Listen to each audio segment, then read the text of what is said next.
Hey, everybody. Happy Wednesday. Welcome to the Hang Up right here on the line. Let's talk. Jack Smith has requested the Supreme Court rule on Trump's claims of presidential immunity. Basically, are crimes that he committed while president something that he's immune from?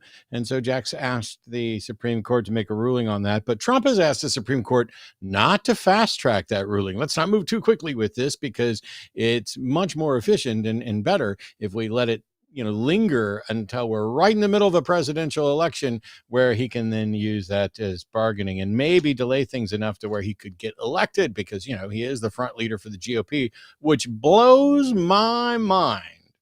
But another court ruling has seized the hearts and minds of America right now.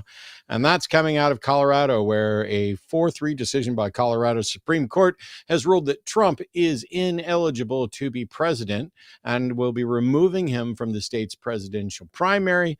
Now, to be fair, Trump could win without Colorado, but more states could follow suit and declare him ineligible. And there are other cases being prepared in other states as well.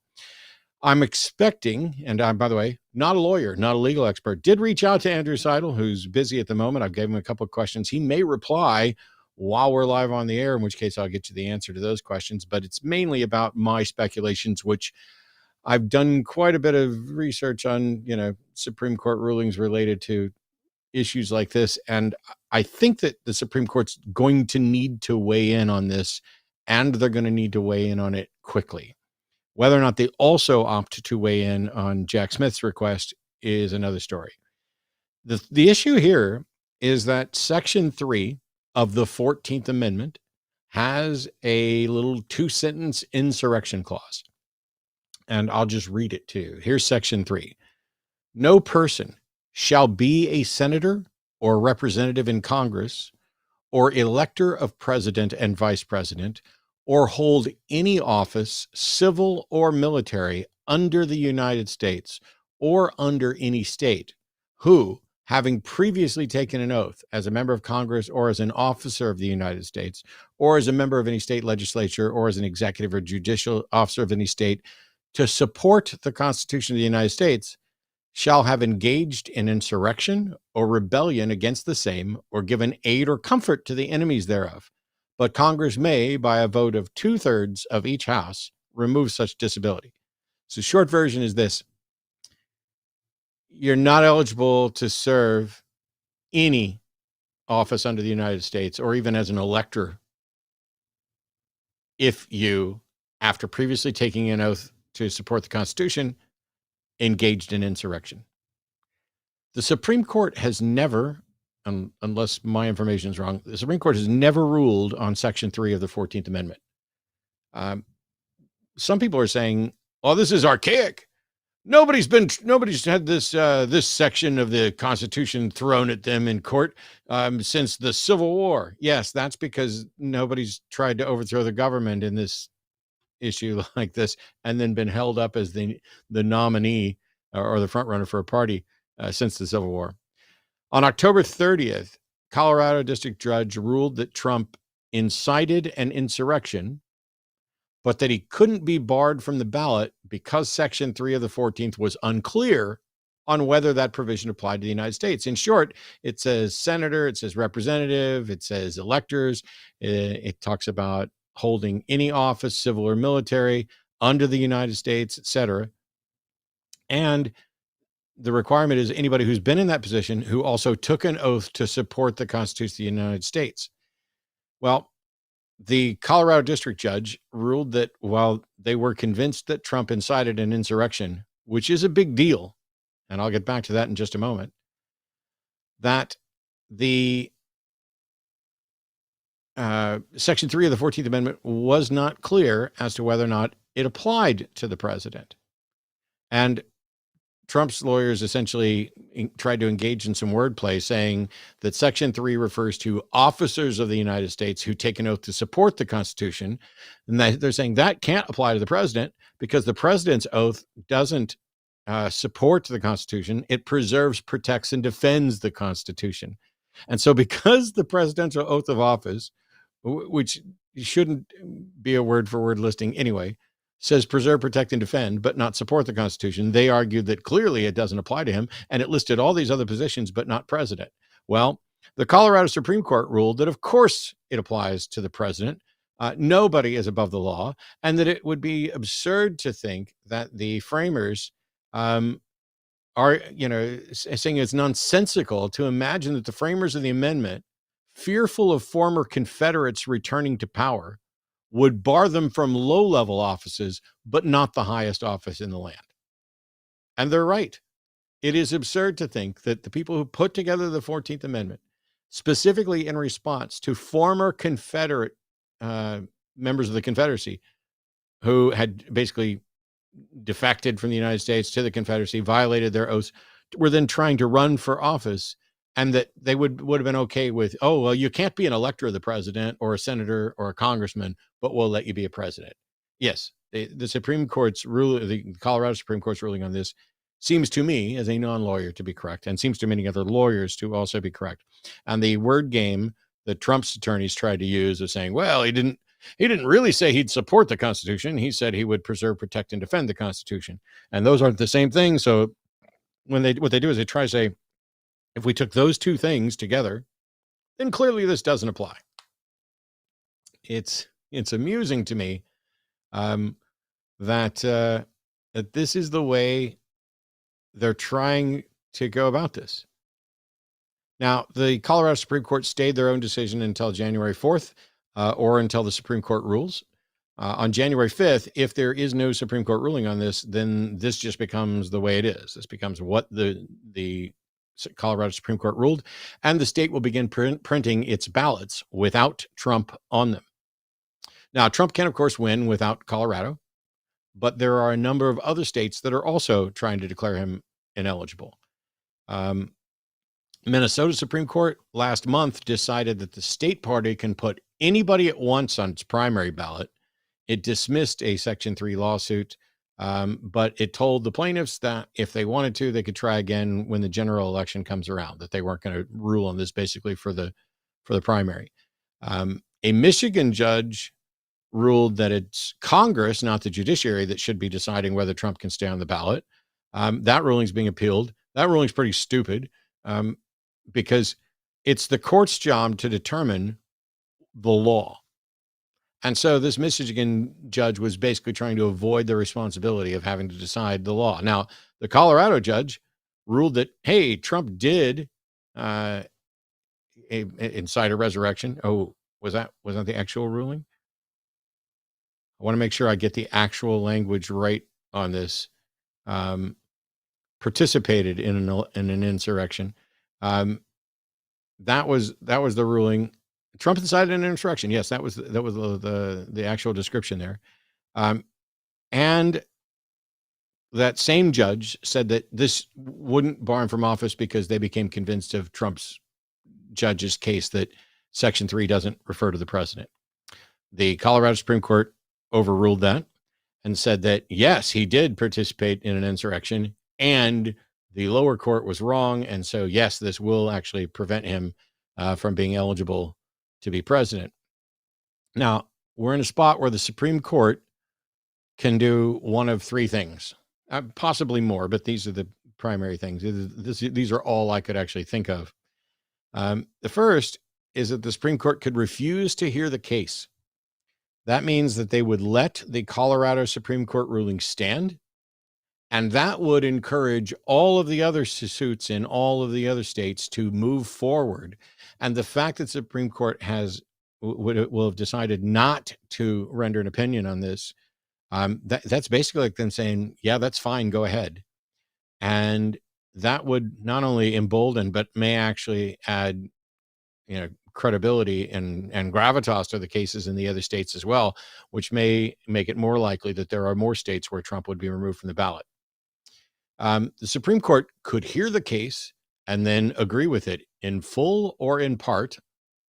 And the Supreme Court could also hear it and overturn it in full or in part. And this is the part that I'm not completely sure about, but I believe that there are two facets to this case, one from the lower court. One is the lower court concluding that Trump did incite a resurrection. or engaged in a resurrection. And the other one is that Section 3 of Article 14 would include the president. If the Supreme Court decides that Section 3 does apply to the president and doesn't comment on anything else, this would stand. If they decide that Section 3 of Article 14 does not include the president and they don't comment on anything else, the rest of this would still stand, meaning that there's at least one court decision out there where Trump's acknowledged as engaging in or inciting an insurrection. They could overturn both of them as well. And I'm waiting to hear what some of my lawyer friends think is most likely and also what I've overlooked here. But basically, since yesterday evening, we've now been in a new era where there's a lot of scrambling going on, because amongst the gazillion T1 charges for the various indictments that are already, facing Trump, there are a number of organizations, and yes, these are liberal donors that oppose Trump who are hiring lawyers to bring these cases. And the Trump supporters are basically saying that this is a politically motivated injustice that is intended to steal the presidency, which is incredibly ironic when you consider that's what the January 6th insurrection was a politically motivated injustice in an attempt to steal the presidency. The courts decided, despite what Trump advocates say, exactly what it's supposed to decide, whether or not someone is legally eligible to be on their state ballots for president. There's a lot more to this. There's a lot more that I'm looking to potentially hear from lawyers. I want to hear what you guys think. But tonight, I have my friend Jim Barrows joining me today. And we will be taking calls and questions very shortly. But let's bring Jim in here and see. I'm gonna throw it right at you. What do you think the Supreme Court's most likely going to do? Are they going to hear it? And how do you think they're likely to decide if they hear it? I hope they surprise me. I think they'll overturn it. Just because, we've got not Alito, Clarence Thomas, who's already compromised. It's a right-leaning court, although they have surprised us in the past, so I hope they do that again. I don't have a whole lot of hope for that. But let's assume that the Colorado decision stands.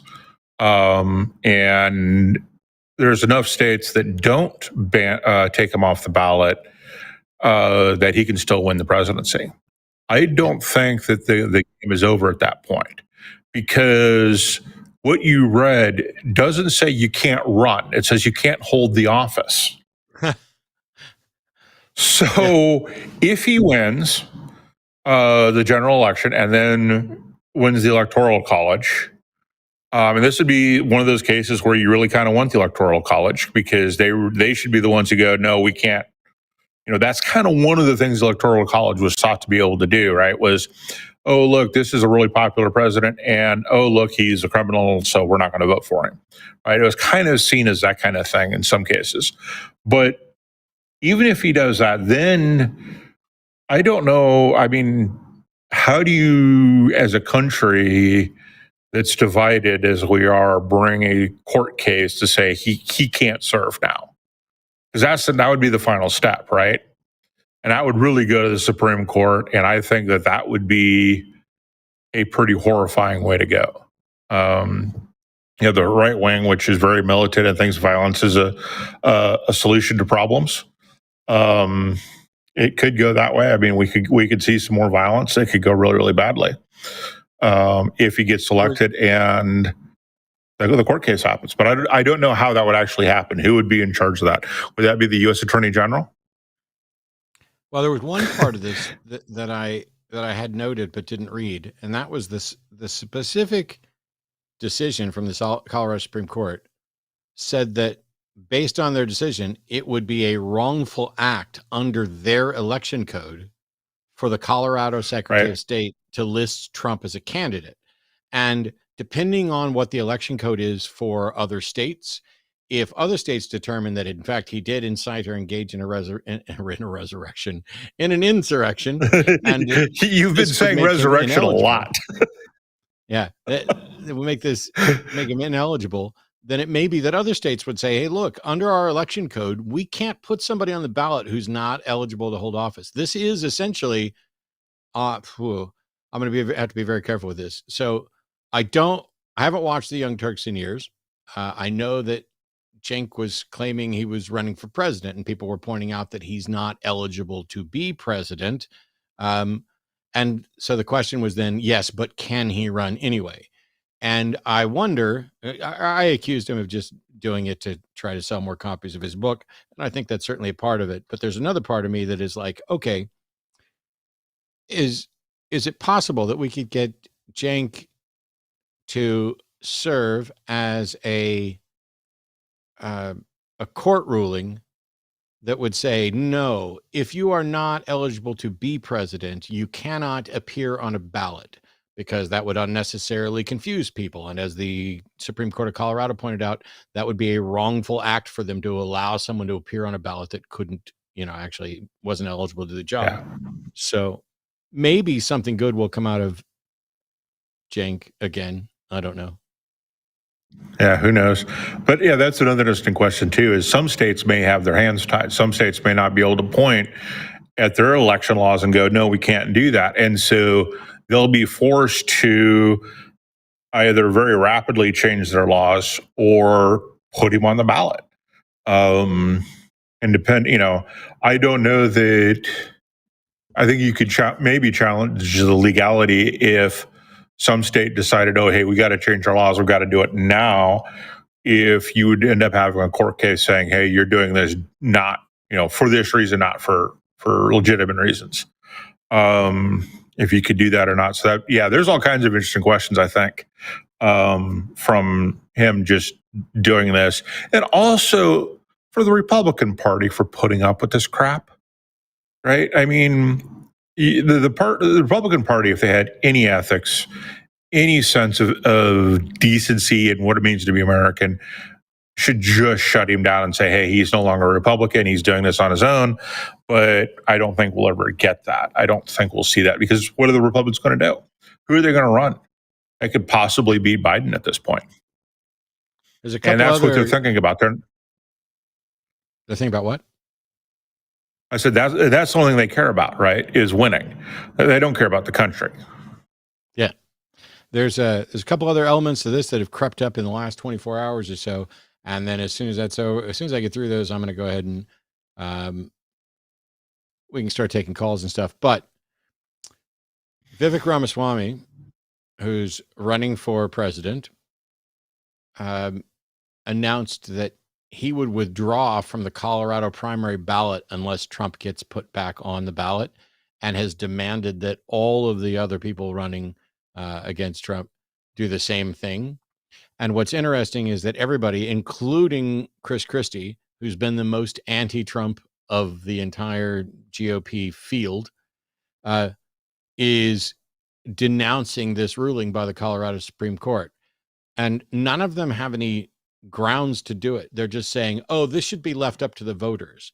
But I'm sorry, that's not the way the law works. If you have a law that says if you engage in an insurrection, you are no longer eligible, and that the remedy for this is to get 2/3 of both the House and the Senate to say, no, we're willing to let you run anyway. If that is spelled out in the Constitution, then Chris Christie and everybody else who's trying to say, oh, the court shouldn't have ruled on this, are absolutely wrong on the law. That's what the court's job is. And so now you're in this position where you're saying, oh, yeah, Chris Christie's like, I don't think Trump should be disqualified by the court. I think he should be disqualified by the voters. Well, I agree with you that Trump should be disqualified by the voters, but the voters are fucking stupid, and they've proven it over and over again. And as a matter of law, if you violate the law and it says you can't be president unless you get this, then everything has happened according to what the plan, what the Constitution dictates. And so you've got Vivek claiming he's going to. Now, I saw that the somebody from the GOP responded to Ramaswamy's promise to withdraw and said that it won't need to, that if Trump's not on the ballot, the GOP will withdraw from Colorado's primary processes and go to a straight caucus. And I don't know what all is involved with that, but I'll tell you the 2-word phrase that was trending a bit on social media, and I saw screenshots of just pages and pages of people saying it, and that is civil war. So the MAGA people are responding to this just flatly. Here's the thing I don't get. I genuinely, granted, I'm older, so I remember when, you could have Republicans and Democrats cooperating on some things, and you could have disagreement about certain things.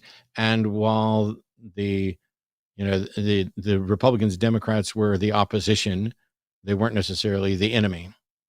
But now I wake up in a world where genuinely one of the stupidest, most dishonest individuals I've ever had the displeasure of listening to at all was president for 4 years, has engaged in an insurrection, has done a laundry list of things that are problematic, countless indictments, and for some reason is still the front runner for the GOP.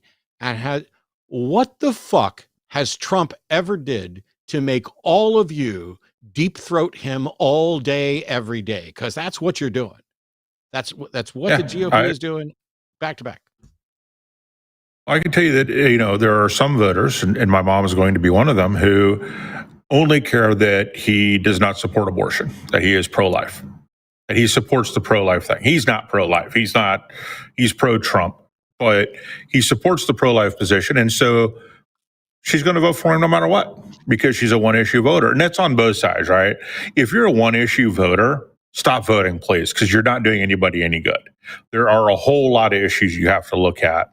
Please look at all the issues and make your decision on who's going to move this country in the best possible direction. But yeah, I remember, Democrats and Republicans working together and doing stuff together, and bipartisanship was a thing for a whole lot of stuff. I don't remember, was it Newt Gingrich the first time we actually had Republicans not fund the government?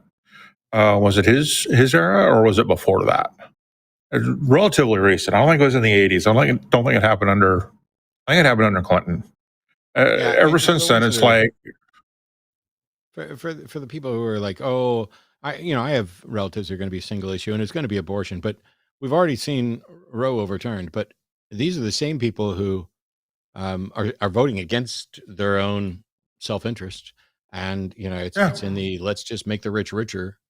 And it's part of it, you can do the kind of, oh, here's my insight of the day, which is the American dream teaches people that they too can be billionaires. And so that hope that they might be a billionaire is why they're going to keep supporting billionaires.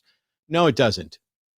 At no point in my American life have I thought there's any significant likelihood that I'm going to be a billionaire.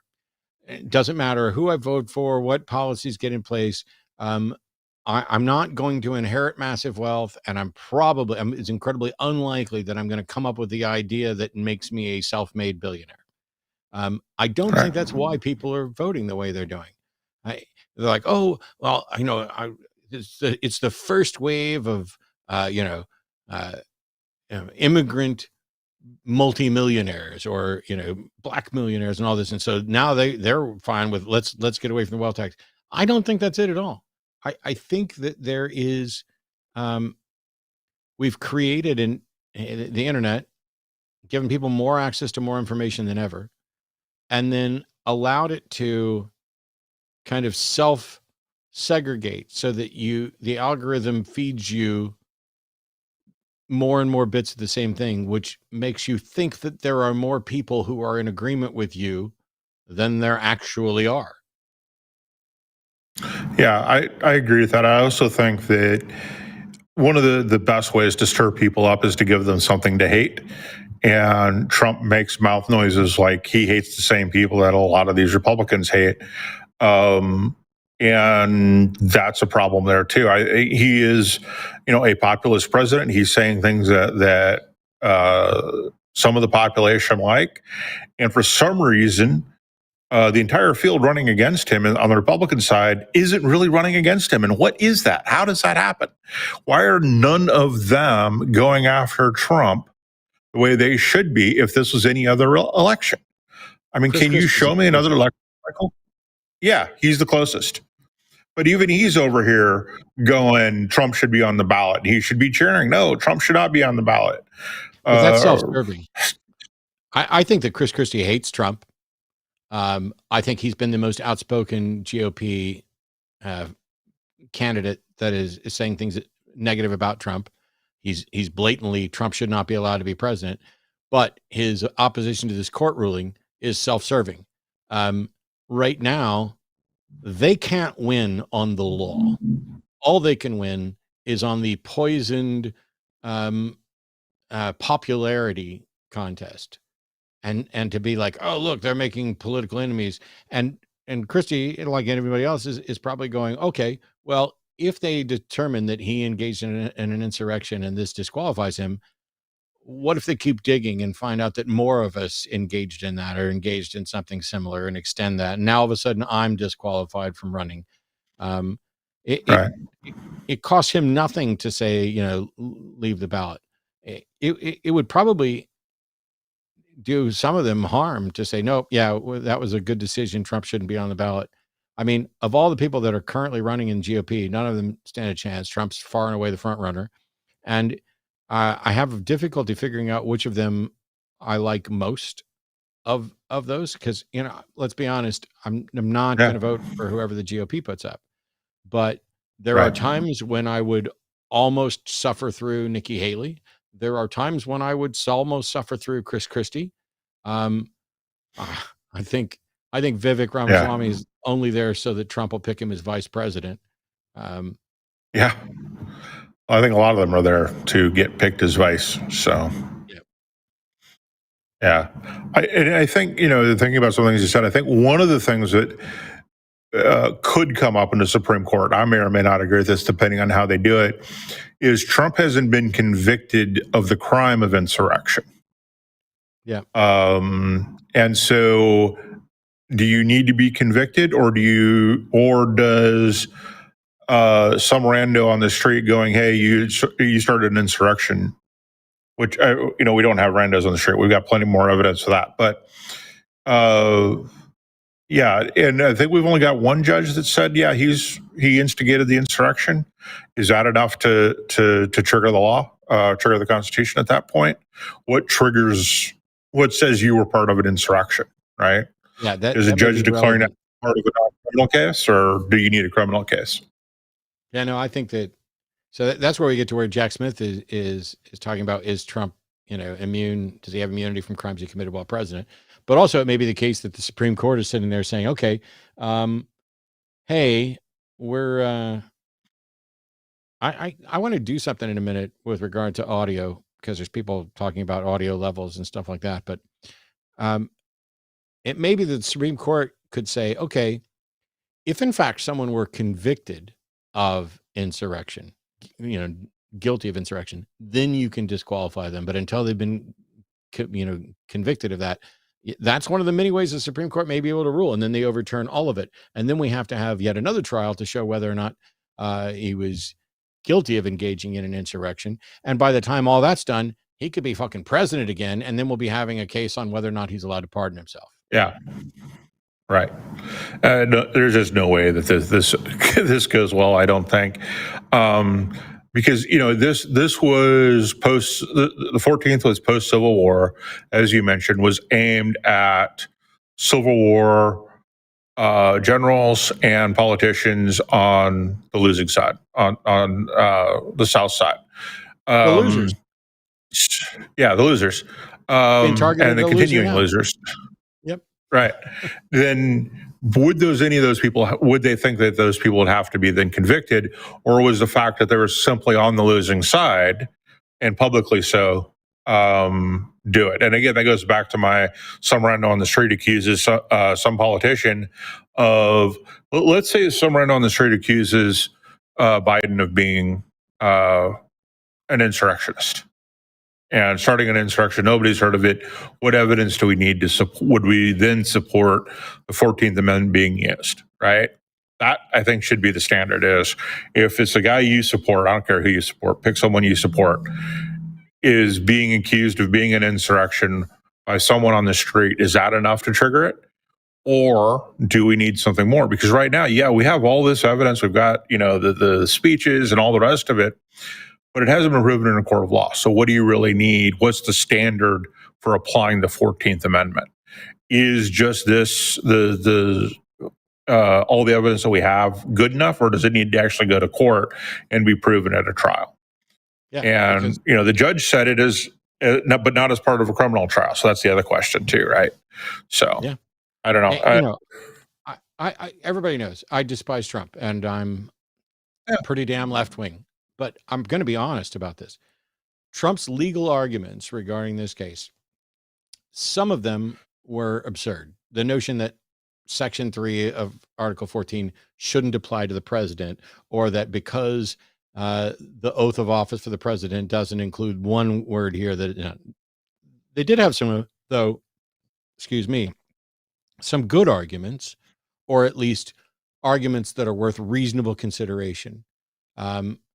Their claim that the president isn't an officer under the United States, I think that's pretty silly.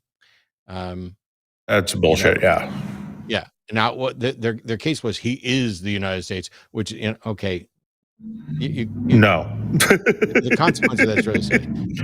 I think the best argument was to say that even if there was an insurrection, which now we have people who've been convicted of those things, Trump didn't engage in it. All he did was exercise his rights to free speech. And state courts aren't in a position to determine whether or not January 6th was an insurrection, because this is a federal thing. So there's a real issue of potential jurisdiction, and the Supreme Court could rule on that. There's a real issue of whether or not, like Charles Manson was in prison, even though he didn't murder anybody. He sent people out to do his murdering for him. There's the felony murder rule, which is like, if you're driving the getaway car, but that, or you inspired it and encourage people to do things like that, so you can still be convicted of murder even if you didn't pull the trigger yourself. But we're not in a position where Trump's actually been convicted of that, which was your point. And then there's also the issue of, does that count as engaging in an insurrection? Because not like he marched, broke windows and marched in there. And so did he engage in an insurrection? I think those are interesting issues that need to be addressed. But the Colorado justices were basically saying, here's the quote from them. President Trump asks us to hold that Section 3 disqualifies every oath-breaking insurrectionist except the most powerful one, and that it bars oath breakers from virtually every office, both state and federal, except the highest one in the land. Both results are inconsistent with the plain language and the history of Section 3. Now, on the other aspect was this, if they, I think this is from Justice Carlos Samor. If President Trump committed a heinous act worthy of disqualification, he should be disqualified for the sake of protecting our hallowed democratic system, regardless of whether citizens may wish to vote for him in Colorado. But such a determination must follow the appropriate procedural avenues. Absent adequate due process, it's important for our state to bar him from holding public office. And that's why they also did the right thing, which is to stay their decision until January 4th, saying this is going to go into effect on January 5th when we print our ballots. We will print them without Trump unless the Supreme Court weighs in on this. So now you've got basically 11, 17, 18, 3 weeks. It's just a little less than 3 weeks. Yeah. Just And again, we get back to why is all this happening? It's not because anybody cares. It's not because Republicans and Trump in particular care about the rule of law. It's not because they care about this country. It's because they care about being in power. That's what they're putting first. They can look at all these things that we're talking about, the potential for civil war and all that, and any reasonable person would be backing away from that. I mean, that's in a large part why congressmen or congressfolk who say, "Hey, this is there's a whole bunch of stuff I got to deal with now. I'm going to resign my position as congressperson and go deal with whatever it is when accusations and everything else start flying." Right? It's because they care more about the country, more about the position than they do about their own power. And we just don't see that. We see a great deal of selfishness and a great deal of focus on everything but what's good for the country.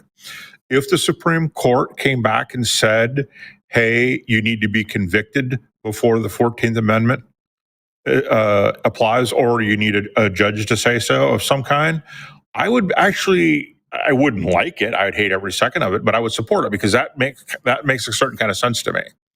Now, legal scholars, people understand the Constitution much better than I do. I will bow to what they believe or what they say, but it just seems to me that if that is the case, that okay, we'll hold our nose, because I care more about the rule of law and about this country than I do about Trump or opposing Trump, for that matter. But it really just kind of pisses me off that we're in this position simply because of Trump not caring about this country, not caring about the consequences of his actions, which is part of the reason why we can accuse him of being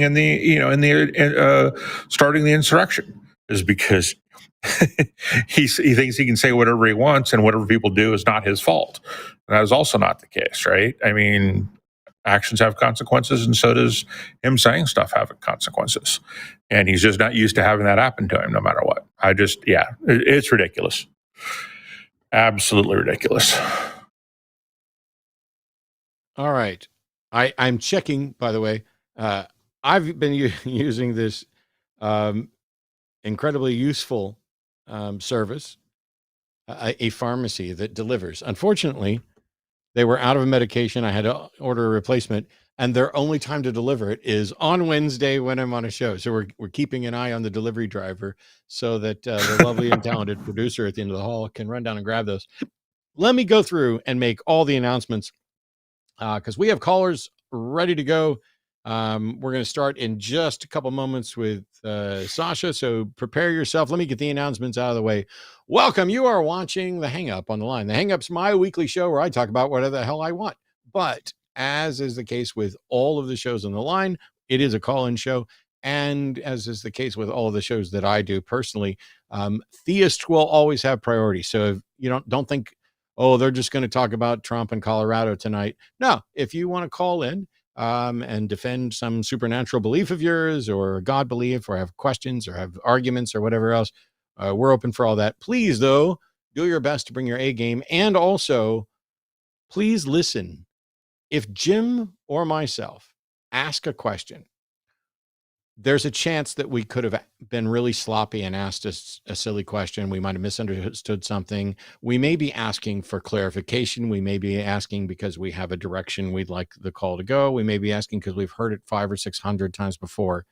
Don't just wait for your turn to speak. Listen to what the question is, and please do your best to answer the question. Maybe, even if it adds a little time to the show, maybe go, you're asking me this, and then restate the question. And then we can be like, yes, I would absolutely go bonkers over that, because one of the most frustrating things from Sunday was the number of people who I would sit there and structure a question and ask a question, and then they would just go right back to preaching as if they never heard a question. It's incredibly frustrating. It's incredibly disrespectful, and it's not how we're going to have good conversations here. Just keep that in mind. Preach it, brother Matt. Preach it, brother Matt. Preach it. Yep, I got it. That said, today is the Hang Up on Wednesday. Tomorrow, the Transatlantic Call-In Show will air with the OG TACIS hosts, Aron and Katy. By the way, that's for anybody. Are you confused about trans rights issues? Are you confused about gender issues? Are you has somebody called you transphobic? Are you proud that you're transphobic? Any of those things, that is your opportunity to call in. you could call in here too, and myself and Jim will, do our best to address the topics. But why not call in and talk to actual trans folks who can explain their lives, the lives of other wonderful trans people, and why it's turned into the biggest issue on the planet, even though it's not and shouldn't be, and is silly for it to be this big. And yet all day, every day, I'm personally being attacked and everything all day, every day. And it doesn't bother me because some of it's really funny. But because I watch what trans folks go through being attacked every day of their life all day. So come on, just keep going, bring it on, attack me all you want. I'll take some of the heat, but that's the Transatlantic Call-In Show tomorrow. This Sunday is going to be the Sunday show. I'll be on with Jimmy Snow. Yay. On Monday, it's Christmas, like Christmas Day. And that means there'll be a big Christmas special event with a bunch of creators from the line. So don't look for a regular episode of Skeptalk. Watch for the announcements. Make sure you've clicked subscribe. Make sure you're ready to go on the channel. You'll get announcements. We have a bunch of stuff, including some things that I can't even tell you about, other than to say you're gay, homie. On Tuesday, there'll be the day after Christmas, Boxing Day, Dying Out Loud with Dave Warnock and Footless Joe. Wednesday, I'll be back on here on the Hang Up with Jimmy Snow again. And next Thursday will be the Transatlantic Call-In Show with Arden, and maybe just Arden, but I think it's probably going to be guest to be announced. It's worth pointing out that if you are one of the many people who tune into these shows on this network on a regular basis, not only are we greatly appreciative of that, by all means, click like, click subscribe. You can join the channel here. You can also support us at patreon.com. So you go to patreon.com/calltheline. And we now have merchandise at linemerch.com. So if you go to Line Merch, you can, I got to do an announcement for Endboss first, which is the format for Endboss has been nailed down. I've already talked about it on a couple of shows. It's a 1 hour format. 5 minutes with a welcome and an introduction of you, the person out there who has some position you're willing to defend. All you got to do, submit the positive position that you're willing to defend. After the 5 minute welcome, you will get 10 minutes to present your case for your position. We'll be taking super chats and screening calls with questions for you. There'll be a 5 minute period after your 10-minute opening where the end boss attempts to steel man your position in preparation for questions. Then there's 20 minutes of questions selected by the end boss from super chats and calls where they're directed at you to allow you to refine and clarify and address people's concerns or questions or issues with what you presented. And then there'll be 10 minutes of the end boss putting the final round of questions to you, and then you'll get another 5 minutes at the end to close and get the final word on that issue. Yeah, we'll have 5 minutes after this to kind of wrap up the show, but it won't be a time to introduce any new arguments or anything like that. For the people who are concerned, I don't want to call into one of your call-in shows because you're in charge of this. As long as you are willing to present your case and not do the sort of things that would get you banned or demonetized or anything like that, I don't see what there is to object to the format. It isn't a duel. You are presenting your position. You're going to be asked questions to refine your position and clarify. And there's no voting, no nothing. And you get the last word on the subject. I've bent over backwards to make sure that you get an opportunity in 1 hour to do what you're not really going to get to do anywhere else. And that's what we're calling End Boss. Last bit of announcements on the products thing. Go to linemerch.com. And right now there's a couple of wine glass designs up there. If you're, somebody like Shannon who drinks wine or whatever, you can get one of those. And you're on the wine with Matt and Jimmy. You can use War on Xmas, WARON XMAS, for 10% off of all the products at Line Merch through Christmas Day. And if you're a patron, you will get a code for 25% off of all the merchandise that is available right there. Those are all of the announcements, and we are now ready to stop taking calls. Yay! I was leaving a gap there for Arden to jump in and say, no, you forgot this announcement. Please stop forgetting my announcement. All right. We forget announcements. Amazing. My medication is 4 stops away. Let's go. We've got, starting, as I said, with Sasha, pronouns are he, him, in Louisiana, as a theist with a question. Welcome, Sasha. You're on with Jim and Matt. Hi, Matt. How are you today? I'm all right. How are you doing? Could be better, as all. I guess my question is, I've been dealing with a lot lately, and I've just kind of been trying to get into the faith that I was brought into. But a lot of it has kind of been like, I'll just put it more bluntly. It's like my brain tells me that like I don't believe in this stuff. I don't really want to be in this. But then it's just like that back of the mind, but I do want to believe in this. I do want to like. I'm talking mostly about Baptist, Southern Baptist. I grew up in Southern Louisiana with 2 parents. And it's just kind of like that. I don't want to say yin and yang, but that's the best metaphor I've got. I'm not a very smart guy, so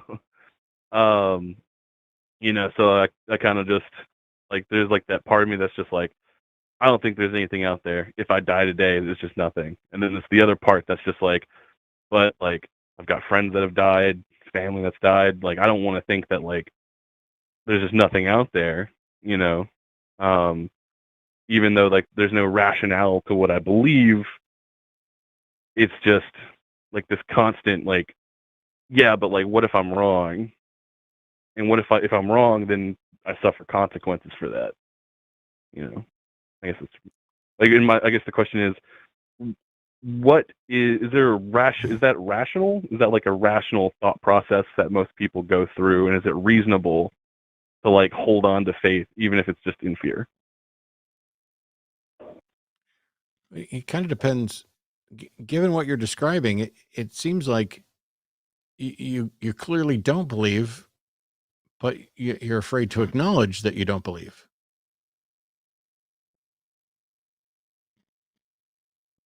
I guess like my like I said, both my parents raised me. They're hardcore Baptists. Went in the army. Like I kind of tried to get more into my faith there. After the fact, it was just kind of a lot of circumstances happened, and now I'm just kind of like I want to, but there's aspects that keep blocking that, and I continue to try to. I guess I don't want to say, force myself into like going to church, and like I'm just trying to rationalize that in my head, and I don't know if that's just reasonable or if there's just something else. I've tried going to therapy, but there's no therapist where I'm at that can take me. So a lot of it's just kind of like, am I just going crazy, or if it's just like if there's just like this logical reasoning that I'm trying to figure out. So first of all, that's just kind of where I'm at. I can always recommend recovering from religion. I can always recommend recovering from religion.org and seculartherapy.org. But listening to you, there was a lot that you said that was about, I don't believe this, but I want to, or I wish it were true, or, things like that. And maybe, my parents are believers, and what if I'm wrong? Well, what if you're wrong? What if you're right? To believe things, you should find out, do you have a good reason to believe them? If somebody told you, I don't think I've got a winning lottery ticket, but I want to believe that I have a winning lottery ticket, would you think that they're being rational?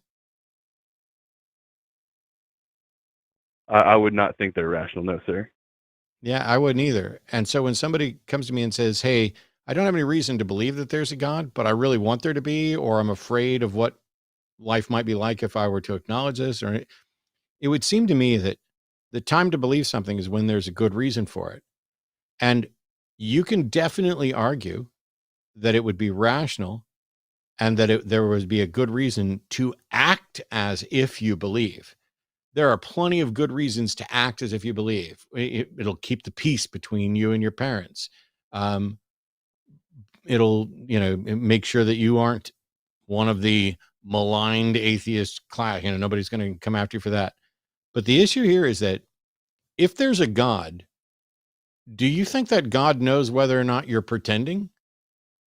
Because the God that I used to believe in would have definitely known if I tried to pretend. I could fool my parents. I could fool my church. I could fool, parishioners. I think there's a clergy project full of people who can vouch for how easy it is to fool an entire church, if you want to. But can you fool God? Right.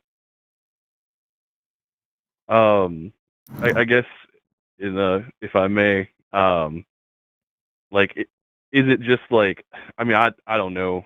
Like I said, I'm not a very smart guy. I don't know. Like, is it just what it is about me as a person? Maybe like my mind, or am I like, maybe I'm just trying to rationalize things. But like, is there like, because I would, like I said, I would like to believe, but then there's just kind of like that. But like, go ahead. I'm sorry. Go ahead, Jim. It sounds like you're in that in-between stage where you're not quite sure of anything and you're trying to figure it all out. And that's okay to be in that stage, right? I think everyone goes through some version of that stage, not the exact same, because I didn't, but some version of questioning, well, where do I really want to do? And I think part of that is just you need to make the decision. What are you going to do? You're asking if it's rational to do things out of fear, and I think that depends.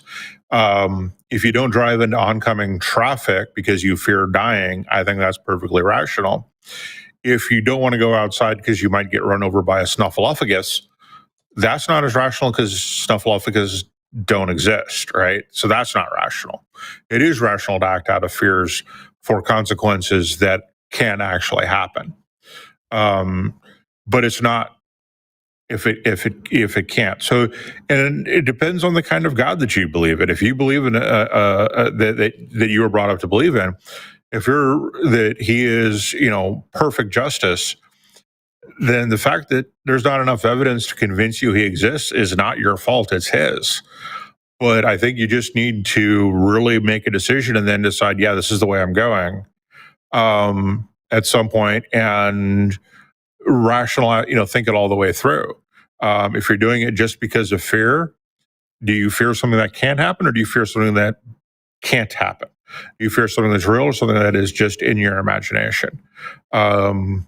And there are the consequences. Like, if you come out to your parents, are you going to get disowned? Are you going to lose all your friends because all your friends are from church? It would be rational to me to say, you know what, I want to continue to go to church even though I don't believe, just so that I don't lose my friends. That to me is rational. And I spent 6 months in Louisiana here recently, and near New Orleans, and yeah, there's churches all over the place. So having your social life negatively impacted in a major way is a consequence. But I think you just need to make that decision and stick with it and quit waffling. And I don't know how long it's going to take you to reach that point. I just think you need to reach that point and sooner rather than later, just so you can stop spending so much time and energy on it. I'm largely in agreement with Jim. I have another question. And by the way, on a couple of occasions now you talk about, oh, you're not a smart guy. I don't think that's relevant nor worth judging over. I mean, either there's a good reason to believe in God or there's not. And there's two separate issues. One, because you one of the things you said that was troubling to me is you said you'd like to believe. And impulsively, I just said, why?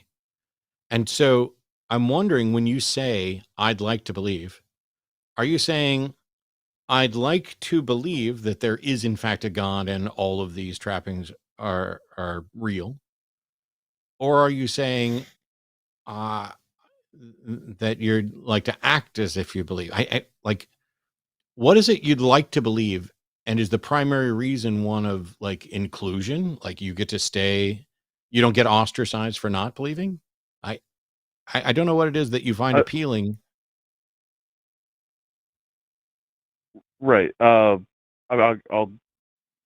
I think it's more the first one. It's just like I think a lot of when I was a child, like indoctrination, mixed with just like I've had some traumatic experiences in the past couple of years, and I've not been able to find a therapist. The VA doesn't really help all that well, and so a lot of it's just trying to find purpose.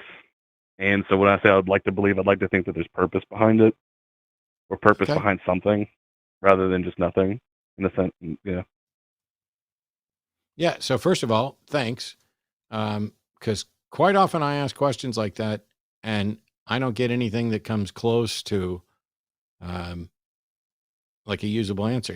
And I think it's great that somebody can say, "Oh, I'd like to believe," because I think that this kind of belief accounts for purpose, and the absences belief, um, you know, kind of diminishes the concept of purpose, or that I get. The thing is, the purpose that you get out of being a believer of, let's say, Southern Baptist or Baptist, whatever variety, would you be happy? And there's no wrong answer. This is genuine curiosity. Would you be happy if the government picked what your career was going to be? Yeah, I think so. I mean, Okay. I kind of grew up without a lack of choice, so yeah, Okay. personally. I wouldn't. I and I, so this is huge. Thank you, because this is something I struggled with for years, and it's rare that I find somebody who's like, yeah, I think I'd like it better if the government just picked what my job was going to be. Would you like it if your parents picked who your spouse was going to be? No, sir. No. Okay. Well, we've found the limit, because I wouldn't be happy for either of those things. Um, but I can certainly appreciate. Um, Actually, I guess does the notion of, I suppose, romantic love take on a different meaning or value to you? Because when we're talking about meaning and purpose, uh, I think one of the things that becomes a sticking point for me is who's going to decide what my life is going to be about. Um, for me, like romantic interest or like, romantic love is, I, I I like to think it's like everyone else's. Like I think that if you love someone, you and like love is more than just a feeling. It's wanting to like dedicate your life to someone. So I mean that's personally my view. And so sorry, I didn't catch the last part. I kind of cut No, out no, it's there. fine.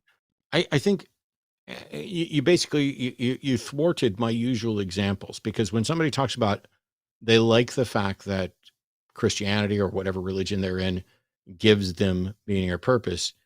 Normally, when I talk to people and said, okay, if your parents or the government got to pick your job, would you be okay with that? Most people are like, no, I want to be able to pick my own job. I want to be able to decide, you know, what my career path is going to be or what my life's going to be about.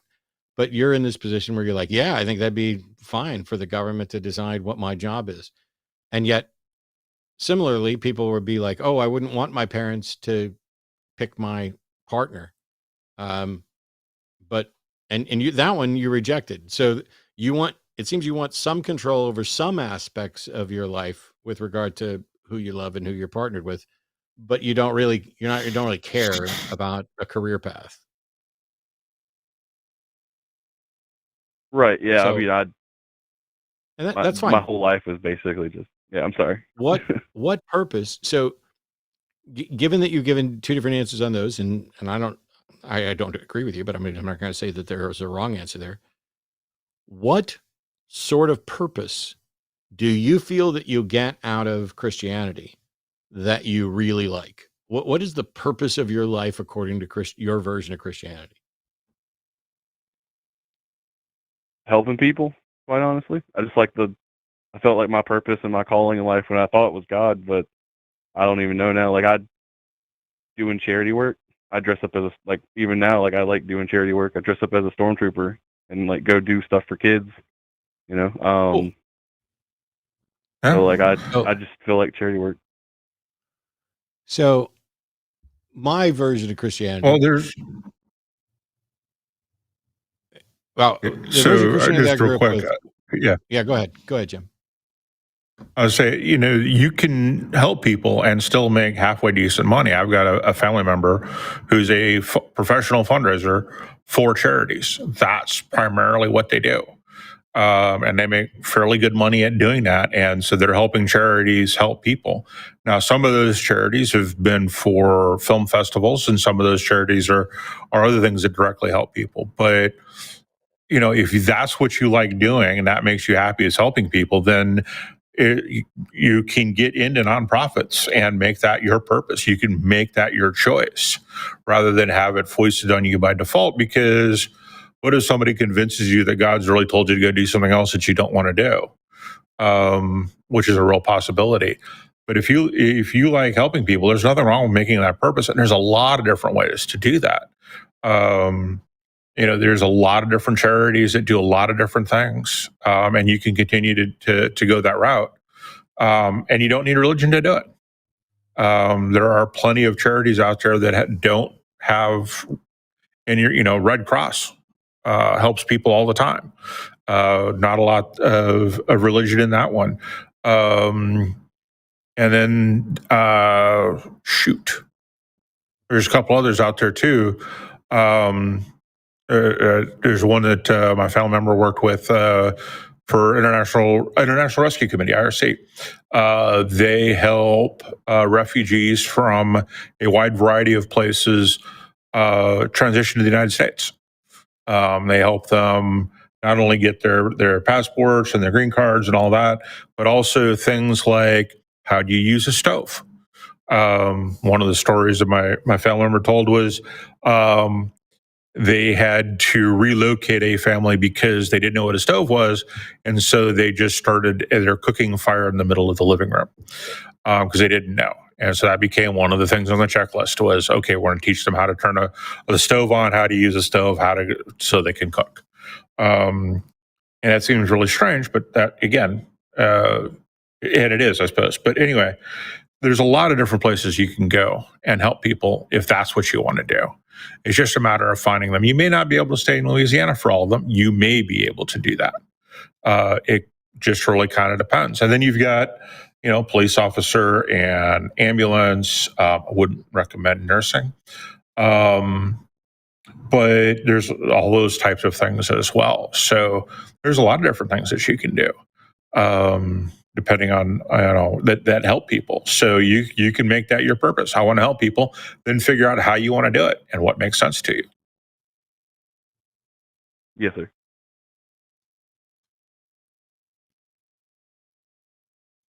I guess for me, it's, I'm like, hey, what purpose do you get out of Christianity that you really value? And you're like, oh, well, it encourages me to help people to do charitable things. Now, first of all, Christianity is a whole lot more than that. And while I agree that Jesus flat out said, sell your belongings, give the money to the poor, there's a lot of other things that come with Christianity.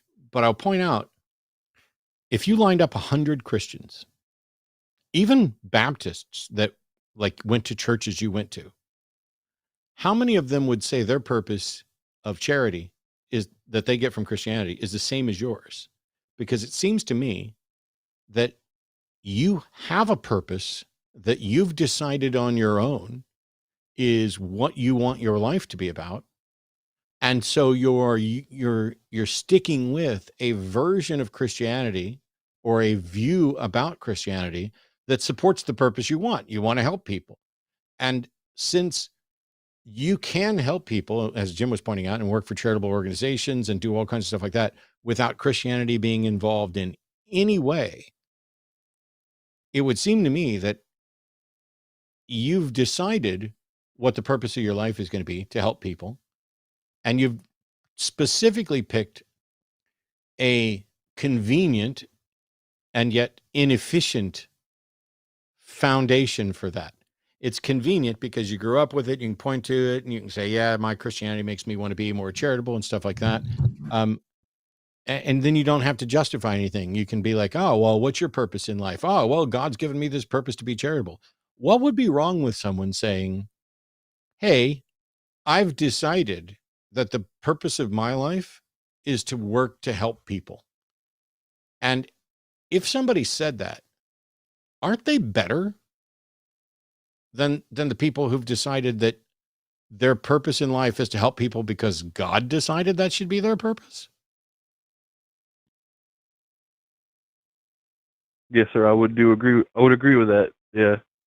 I mean, The other thing for me, absolutely. yeah, the other thing for me is always, there's a difference between, I believe, like, for example, as I mentioned, Christianity, if I were to convert to Christianity and say, I'm a Christian, that's about me professing a belief, which I may or may not have. And my life would change and there would be a lot of things would be easier. But if I said I'm a Christian because I feel like a better person, I'm a Christian because it makes me want to help people, I'm a Christian because this, none of those are in any way a declaration that Christianity at its foundation is true. None of those are a claim that I'm convinced there is a God. I'm convinced that Jesus was God. I'm convinced that Jesus, came to earth as an incarnation of God, was tortured and died and resurrected, in forgiveness of our sins. And to me, that's the foundation of Christianity. When Ayaan Hirsi Ali recently announced that she was a Christian, there was nothing in her announcements or her articles about the truth of Christianity's doctrines, about Jesus, it was all about Christianity being an effective tool to oppose woke ideology and Islamism. And it seems, and I'm not going to speak anymore for you. I think you've done a fine job here, but it seems that your case for why you should remain a Christian has nothing to do with the truth of Christianity and everything to do with how effective Christianity is at giving you a foundation to do the things and be the person you want to be. That's what I heard. I don't know if I'm assuming that's accurate. I believe so. Yes, sir. Okay. Well, look, we're not going to beat you up. I mean, anybody who comes to me and says, hey, I want to be a better person, I want to help people, Christianity lets me do that, I just remind them, you don't need Christianity for that. You might be slightly more effective in that you can get your church to give you more money, rather than just random people. I don't know. But you can do the things that you want to do. You can be a teacher, a charitable helper. You can dress up like a stormtrooper and make people happy. You can do all of those things without Christianity. And it seems to me that you are, but it's just easier and convenient for you to also say, oh yeah, I'm a Christian and Christianity is the reason I do this, which is, a part of me wants to say, oh, that's fine. And part of me wants to be like, no, God, throw it away. You don't need that. You don't need, and then, like I said, if you're just trying to do good, just go and do good. I'm not going to beat anybody up for doing good. Yeah.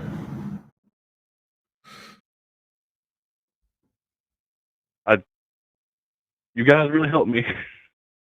I'm not trying to cry or nothing, but I don't know. It's kind of been like weighing on my heart, and I know I'm sorry, I'm a Southern man, but Yeah, cut yourself. I really appreciate it. I genuinely do. Thank you. It means a lot. I'm glad we could have a good conversation. I'm glad you were honest and answered the question. Everything was easily understood. Cut yourself some slack. You're doing your best to try and be a good person. I'd say you're smarter than 90% of the people I've talked to on these shows in 20 years, because you're aware of what you believe, what you don't believe, what the benefits are, who you want to be, and you're just taking an easy route. You strike me as the type of person, despite the fact that you called into this show, which is pretty brave for people who I would view as conflict avoiding. Like, you are more interested in keeping the peace and avoiding conflict. I think, could be wrong. It's not my job to psychoanalyze anybody, but it seems that you have that as a goal because you genuinely care about people. And I got nothing negative to say about that.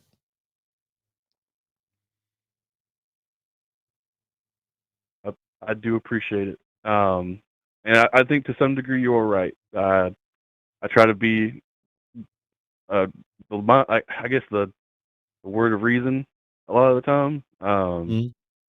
You know, like I was always like the black sheep, but I always tried to be the guy that, you know, people could rely on. I always tried to be positive, even when other people weren't. And sometimes it didn't work out too well for me, but I do appreciate your kind words.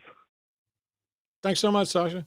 Call us back anytime if you have other Yes, sir. questions or thoughts, or maybe you find a better reason to believe it. Yes, sir. I think I will. Cool. Take care. Fantastic. Have a good. You too. So evidently, I'm going to start all shows by reminding people that not only should they bring their A game, but they should listen and try to answer the questions honestly. There's somebody who called in as ostensibly a believer, left ostensibly the same way. And because they're not trying to say, oh, this is true. There is a God and there is a Jesus, and Jesus is the path to sin, to redemption from sin and all this other stuff. But what they're saying is, I view the parts of Christianity that encourage love and compassion and helping people. I like that. I got no problem with that. I got a problem with giving that credit to Christianity because I think Christianity is vastly more than that. I don't think that I don't think that having instructions on who to enslave, how to enslave them, about not suffering a witch to live, about, killing homosexuals and all those other things that are biblical. It's I can take all the good without any of the baggage. There is nothing that prevents myself or Jim from doing everything that Sasha does to help people, other than whether or not we're actually going to. And I think we help people on this show, which is one of the reasons why I like doing it. And apparently we help Sasha. So, there's a lot of different ways to help people. It's great. And here's another call from someone who may or may not be in a similar boat. Joseph, pronouns are he, him, from California, is a theist who wants to talk about how believing in God is good because it gives him boundaries. So, Joseph, welcome to the Hang Up. You're on with Matt and Jim. Hello, Jim. Hello, Matt.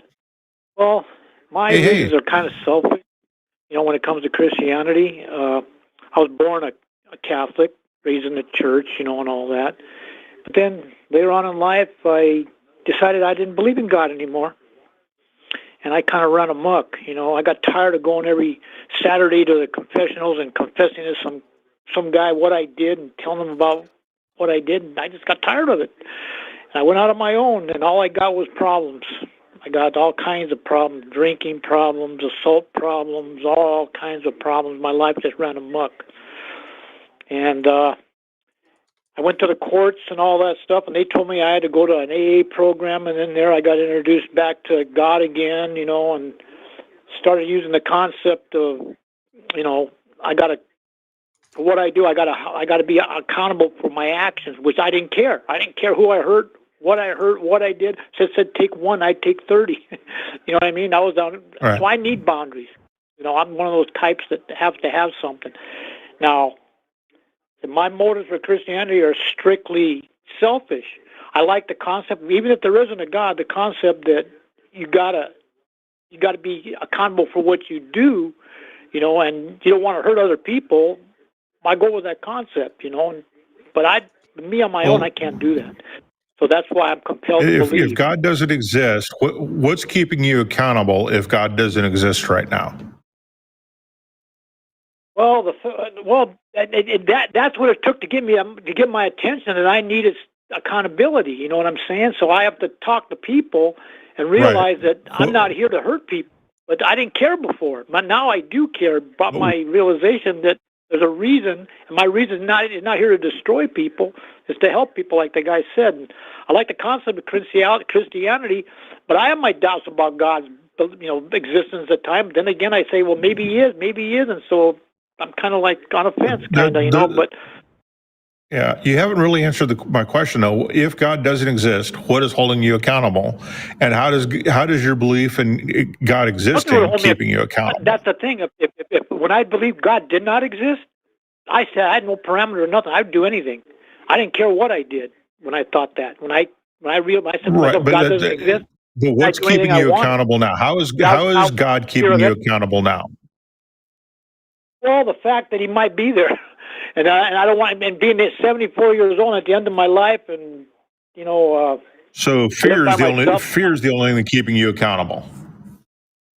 Well, you might say, yeah, I guess, yes, I guess the fear of if there is a hell, I don't want to go there. So why wasn't fear? Yeah. Go ahead. Well, when I was an atheist, I didn't. If I wasn't going to hell, then I had nothing where I could do whatever I wanted. Run self-will, run riot, do whatever you want. Who cares? You can do whatever you want. As long as you don't get caught, you're all right. But I got caught a bunch of times, and I got put in all kinds of programs to try to help people. None of those programs worked for me. The only thing that worked for me. See, this is when I went to church. But I'm not saying church works for me either. So this is what's confusing me about what you're. This is what's confusing me about what you're saying now is fear of hell is keeping you in line now, and you can't really demonstrate that hell exists. So it's a fear of something you don't know is keeping you in line now, but a fear of actually going to jail and being convicted of something didn't stop you. And those are all real things that happen and did happen to you. Again, I don't understand what is keeping you accountable now that wasn't keeping you accountable before, other than just some vague fear about you can't prove exists. Well, before I didn't care. I was so after like I said, I was raised a Christian. When I became an atheist, I didn't care about anything. I just ran amok. Right, but you said right, but you said you didn't fear going drugs and all that. Now but again, you said you didn't fear. You had consequences to your actions, but you didn't fear those consequences. Yes. Now you fear consequences. Does it really matter if it's hell or going to jail? I mean, why was the fear not working then and it is working now?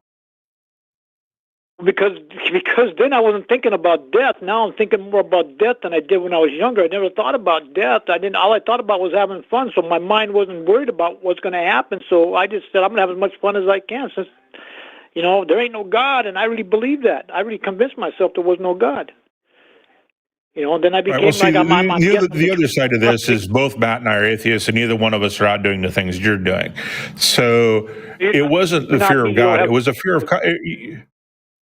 You just didn't have any fear of consequences, and you didn't care about the consequences. Well, no, we just understand your consequences, and we're more scared of them. But Matt and I are also getting up there in age. But I'm not fearing what's going to happen after I die, because I know what's going to happen after I die, right? Worms are going to crawl in, they're going to crawl out, they're going to play pinochle about my snout. That's just what's going to happen. We're going to decompose and et cetera. But I think you're choosing to think that there's something after death and you don't want to go to hell. But now all of a sudden you fear consequences before you didn't. What is it about the fear of hell? Before I never about the now. Hang on, Joseph. Programs didn't work for me. Joseph, stop. Joseph. Stop interrupting and let Jim finish his question, please. Okay. Yeah, I'm trying to get you to see the only thing that is holding you accountable is you. You have decided you don't want to do any of that stuff anymore, right? Because your fear of consequences doesn't matter. All right, Joseph, you are now muted. Yeah. You are now muted. Nobody will be able to hear you at all until I unmute you. And I'm not going to unmute you until Jim finishes his thought so that you don't interrupt him. Right. And the reason I can say that you don't fear consequences still is because you didn't fear consequences then. And those consequences were much more immediate than someday I want to die, right? Those consequences were, yeah, you had to get caught, you had to go through the court system, et cetera. But those consequences were much more real than now. You have decided to be a good person now. Not because of consequences, but because you have just made that decision. Because if it was consequences, the real consequences would have stopped you when you were younger. Is that you didn't care about the consequences, right? You made a choice to not care. Now you're making a choice to care. It's your choice, right? Right. So you're choosing to be a good person. Congratulations. Well, before I didn't care. I guess maybe because I was so young and wild and so much hormones going through me. You didn't care about being a good person. Now you care about being a good person. Hang on. Yeah, so it has nothing to do with consequences. You're choosing to be a good person today. Now I am. Before. Yes. Yeah, Joseph. Right, and that's all that's keeping you accountable is you. Joseph, why do you care about Joseph? Yes, no. Why do you care about consequences now when you didn't care about them before? Because I didn't believe God existed. I was thoroughly convinced he didn't exist. Don't. Now I'm kind of saying maybe there is a God. You still don't. You still don't believe that God existed. You flatly said at the beginning of this. I go back and forth, kind of. Yeah. Okay. Stop interrupting when I'm pointing out your fallacies and in your thinking. So you're not convinced that a God exists, but you are afraid that there might be a hell, and out of the fear of a possible hell, you're now willing to act like a better person. Why can't you just be a better person? Why isn't it enough to be accountable to your fellow human being? Why isn't that enough? I don't know. I just have that destructive, that personality to just keep going. Not anymore, but now I'm older. But when I was younger, I didn't care about anything. That seems to be a cowardly give up answer to just say, I don't know why I don't care about being decent, but I don't. And that's fine if you don't. But I find this to be a fiction that people put up regularly saying, oh, I would not be a good person unless I thought there was a God who was going to punish me forever afterwards. I generally don't think that's true for most people. If it's true for you, by all means, keep on believing. You don't have a single rational reason. You don't have a sound argument. You don't have evidence. You just have, I'm going to be a shit to anybody and everybody, but I've decided not to be just in case there's a hell. That is one of the most depressingly sad things I've ever heard, because it doesn't address whether or not there's a God. It's just you saying, I'm terrible. I don't care if I'm terrible, but just in case there is a God, I'm going to act like I'm not terrible. Do you think you can fool God? I'm not saying that's what I used to be like. I'm not like that anymore. When I was younger, I was that way. But for the last 30 years, I haven't been that way. Yeah. You're still that way. You're still that way. No. You're just pretending. No, I'm not. You are. By your own admission and what you've said, you are still that way, and you are just pretending. You are saying, no, I would have, if it weren't for the threat of hell, which you do not know to be real, you would have no reason to not be awful. That's what you've said. I said at that time, when I told you at that time I was a complete atheist. Now I'm not a complete atheist anymore. I lean more towards there might be. You understand? There's not a lean towards. You're either convinced. When I was a complete atheist, Joseph. There's not a lean towards. I care now. No, Joseph. No, fucking Joseph. Shut the fuck up and let me finish my thought.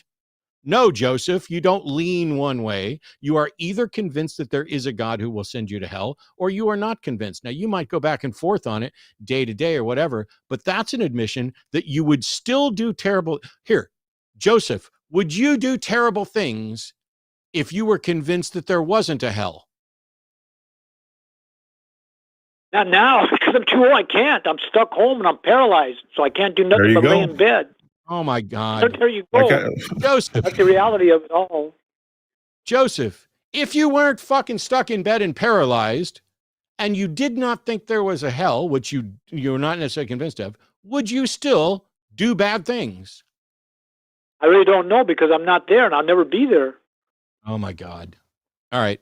Well, it's the truth. Joseph, I mean, I don't cannot. know. Like No, I said, no, Matt. no. Listen, I'm Matt. done, Look, Joseph. I got nothing I'm against done, you. I got Joseph. nothing against you.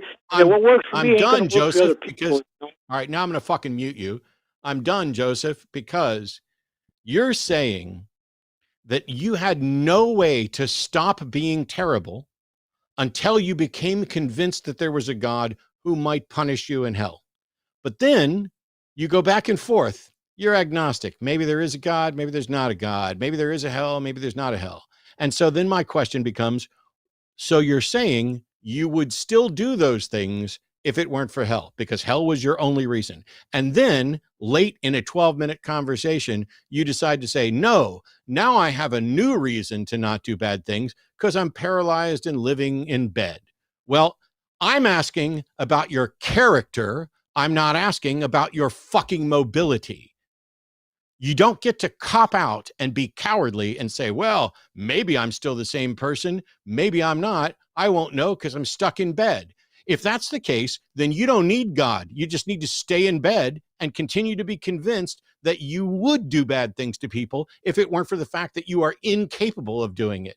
So after spending all this time in a discussion where your only justification for not doing harm to yourself and others was the fear of hell, now, when I try to come up with a scenario that removes that so we can actually use our brains and think and evaluate what our motivations are and what our desires are, you then come up with something else to avoid dealing with your desires.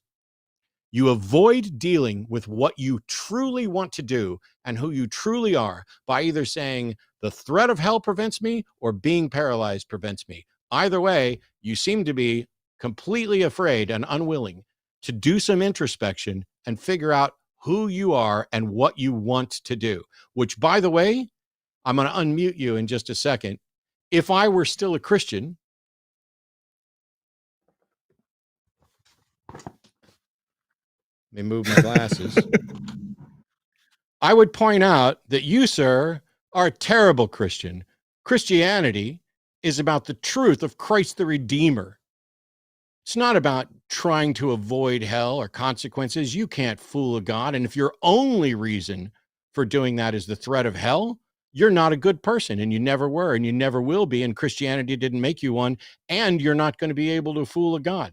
So you've gone from, I don't care about anybody, to, well, Christianity makes me want to act like I care about people, so I will, to, yeah, but now I'm stuck in bed paralyzed, so I don't even have to bother doing an inventory of myself. So here you are in late life, and you're sitting here going, yeah, I think I'm fooled myself into thinking I'm a better person. Well, you didn't fool me, and I don't think you fooled a God.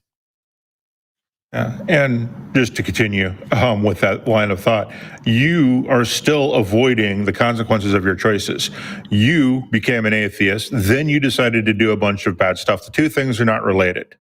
You made choices. Then you made a choice to become a Christian, in at least name only, and now you're blaming God for the choices you're continuing to make.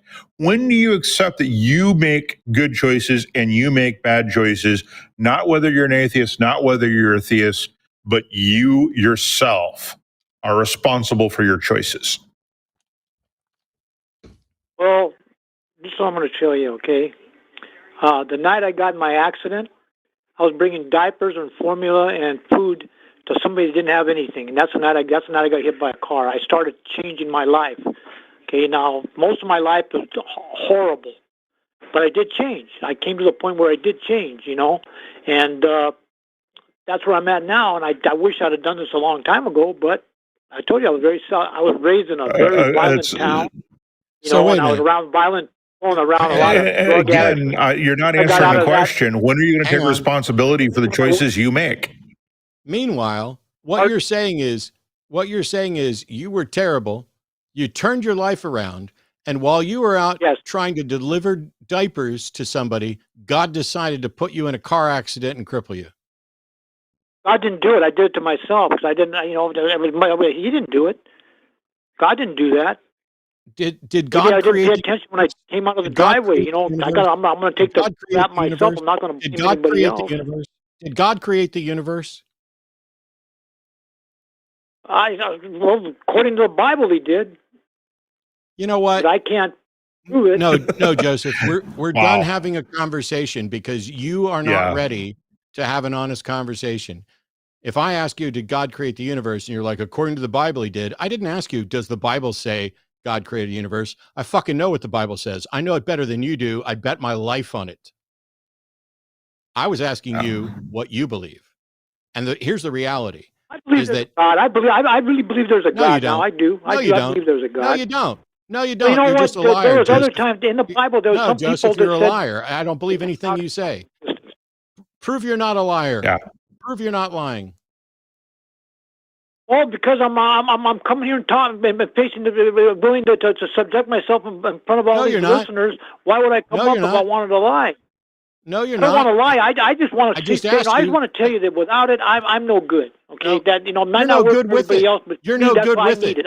You're no good with it. You're no good with it. I need it. I need it. You know, you're not a liar. Now, prove you're not a liar. Now, prove I'm you're not glad a for liar. shows like yours. I'm not a conversation, Matt. Prove you're not a liar. There are good people out there. You don't have to be a Christian to be good. Prove you're not a liar. That, you know, I love all people Prove now. At one time I didn't, you know, and I love you guys. You're I love not a your liar. show. Here, look, I'm going to mute you. I'm going to unmute you, and then I'm going to ask you to prove you're not a liar. And whether or not you attempt to prove you're not a liar is going to determine whether or not you stay on this show for 1 second longer. Here we go. Joseph, prove you're not a liar. How do I prove that? Goodbye. Not my problem. I mean, yeah, his atheism, neither his atheism nor his theism caused any of his actions. He made choices, he made bad choices, and now he wants to blame God for making good choices and blame atheism for making bad choices. He made the choices no matter how you cut it. It's one of those things where if you're not, if you're not able to figure out, hey, is there a God? Well, I believe there's a God. Do you though? Yeah. Yeah. And do you believe just because you fear hell? That is also not a good reason to believe. See, I've heard this stuff before, and I fully acknowledge. I mean, I used to be a believer. I've heard countless people step up in front of the church and say, I was a terrible human being. I was a godless person. I cared only about myself. I didn't have any reason not to hurt people. I didn't have any reason not to hurt myself. I did all those things, and I had no reason to take accountability. And then Jesus fixed me. Except that most of them have a testimony about how God did an overwhelming work in their lives that transformed who they are as a person. Changed them from the person who would do this, not because there was a fear of hell, but because they became convicted that it was wrong, that the moral foundation of God, of the universe, convicted them in their sin. Joseph was a shitty Christian. That's my perspective as a former Christian. Joseph was a shitty Christian and still is. It's a shame that I have to be the godless heathen here, the only one of me and Joseph who understands what Christianity is about and understands what redemption is and understands what a turning away from a sinful life looks like. It's not, well, now there's fucking consequences, so I guess I'll go deliver some diapers. Yeah. Yeah. It's take responsibility for the decisions you make.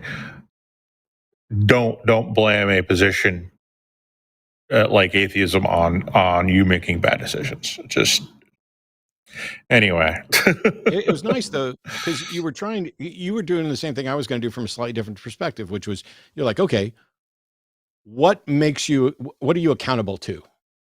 Well, I'm accountable to God and hell. No, I mean, you're not even necessarily convinced of that. Why wasn't it enough to be accountable to your fellow human beings?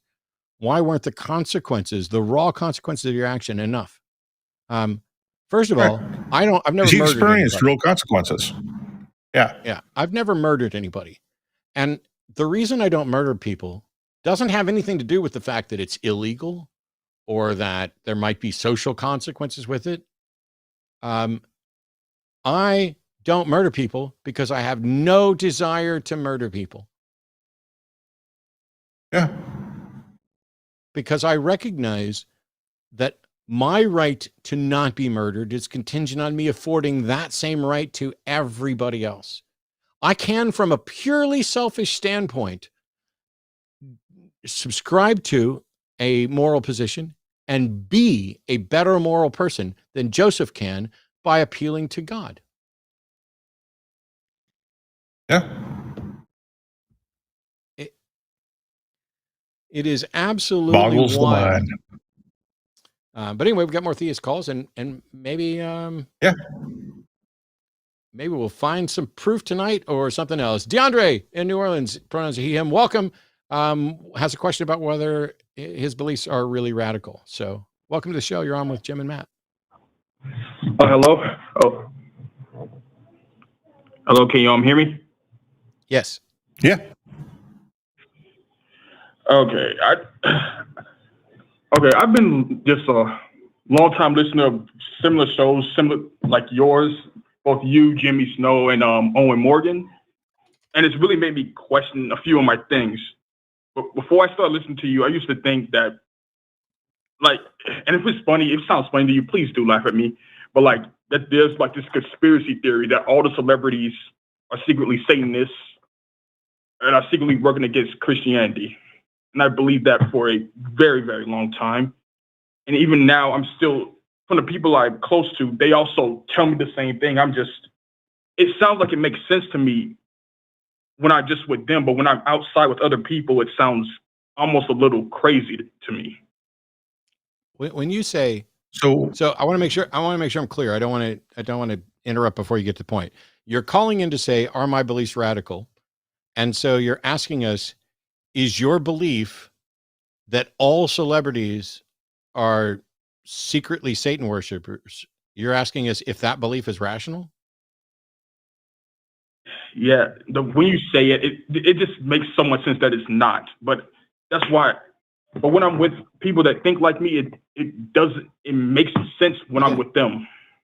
So, what counts as a celebrity? No, like celebrities, like Hollywood stars, musicians, even a few politicians, Mel things Gibson? like that. No, I'm trying to say, what is your criteria? If you're going to say all celebrities are secretly Satan worshipers, am I a celebrity? I hope not. I've never really actually thought about this. I mean, I would say someone that's really, at least like really well known, really famous, Okay. like well known to a good number of people, maybe like 1 million, 2 million people at least. I got it. Jim just asked about one. Is Mel Gibson a celebrity? Yes. Is Mel Gibson a secret Satan worshiper? I would believe so. By my beliefs, I would say yes. Okay. Why did he create the Passion of the Christ? All of his, yeah. He's an evangelical Christian, and one of his most famous movies is The Passion of the Christ. I know. It was as somebody as a Satanist did that. Yes. I know it absolutely sounds crazy, but like what the people I'm with, our beliefs are like that they all had to make blood pacts with Satan to gain this type of power or this level of fame. But okay, what's your evidence for this? Because that's part of the problem, right? What's your evidence? Okay, like it's mainly based off what, like, we go off of what, like, there's a few people that made like YouTube videos talking about how these celebrities they were hanging out with, they would do like sex rituals or sex cults or convince them to do things like that. And when they say then their careers just what's the evidence that these YouTubers present to make you to support their claim? It's pretty much just like what they're saying against their word against other people's word. Okay. So then we come back to Some ahead, Matt. YouTubers have created a video that say every celebrity is a secret Satan worshiper who's engaged in satanic sex rituals, and you are convinced that those YouTubers are correct, despite the fact that if you Google Christian celebrities, you'll find a list of celebrities that all publicly identify as Christian: Denzel Washington, Kirk Cameron, Chris Pratt, Carrie Underwood, Mark Wahlberg, Tom Hanks, Chance the Rapper, Chuck Norris, Jane Fonda, Justin Bieber, Stephen Colbert, Matthew McConaughey, Tyler Perry, Gary Busey, Kathy Lee Gifford, Patricia Heaton, Viola Davis, Angela Bassett, Dwayne Johnson, Faith Hill, Keith Urban, Reba McEntire, Stephen Baldwin, Alice Cooper. And that's just the first ones on the list. And so you think it's more likely that some random YouTuber who you don't know, who's not presenting any evidence other than the claim, is more likely correct about every celebrity on the planet than the celebrities themselves, who are publicly saying, I'm a Christian, who go to church in some cases and do all this stuff. You think they're all lying because a YouTuber who presented no evidence other than just stating it says they're secret Satan worshipers. No, your belief is not rational.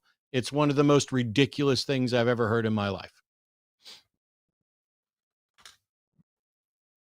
Okay, that when you say it out loud, it really does sound like I'm absolutely crazy and I might be a few steps away from a psychiatric hospital. Yeah, you're not necessarily crazy. It's not about a psychiatric hospital. It's you bought into something. So here's the thing. Now that let's just go ahead and agree, not every celebrity is a secret Satan worshiper. But if we were going to say, hey, what percentage of celebrities are secret Satan worshipers? How would we go about finding out the answer to that? And by the way, what would be wrong with someone being a Satan worshiper or participating in sex rituals? I don't worship Satan and I don't participate in sex rituals, but I have friends who are Satanists who also don't worship Satan. And I have friends who participate in sex things that you would probably disapprove of. If there's, let's just say there's a Satanist celebrity who doesn't actually worship Satan, but you think they do, and they engage in sex rituals. What's wrong with that? I mean, it goes against what the Bible says. Yes, I go against what the Bible says.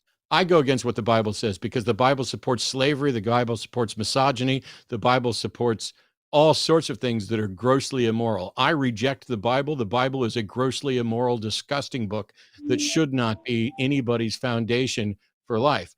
But what's wrong with that? I know. The Bible is terrible. There's a lot wrong with it, but my preachers, I don't know how to explain this. I don't even know if I can explain it. You may not be. So you may not be able to. Yeah. Go ahead, Jim. So if there's secret Satanists, how do these YouTubers know?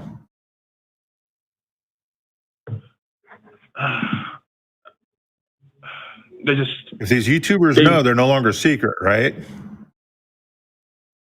True. That kind of does make, like, I actually brought this up to him, like, not to him, but to someone that like repeats his same points. I'm like, well, if we know about them, they're not secretive, then we expose them. But then he said, they think you've exposed them. They're really hiding the truth beneath your nose. Like, they want us to see this. So they want to see this and they want to be secret at the same time. Yeah. That one is right? kind of very, very, very flawed. Now, when I'm talking it out more without people that are like just agreeing with him, it's kind of making more sense to me that it is kind of crazy. Yeah, I mean, so there's a couple of things just logically that I use as guideposts. So whenever somebody says words like all or everyone or absolutes that like those two words, it immediately sends up red flags, because if somebody says all swans are white, then all you need is one black swan to prove you wrong. And everything you have built off of the phrase all swans are white falls apart immediately. And so all you need to destroy the claim that all celebrities are secret Satanists is one celebrity who doesn't act like a Satanist in any way, shape, or form. And there are actors and actresses who do that. Keanu Reeves comes to mind. I have never heard anybody say he's been anything but kind and wonderful to people he doesn't have to be all the time. Now, he's a human being. I'm sure he's got bad days. But this is a person that you would need to do a whole lot of work to prove he's a Satanist, because he doesn't act selfishly. He gives quite a bit. He's just known as a generally really, really good guy. So the existence of Keanu Reeves doing all this very non-Satanist stuff proves that the claim all celebrities is not true. All by himself. Yeah, but there's one more thing real quick. DeAndre, are you a secret Satanist? No. Isn't that what a secret Satanist would say?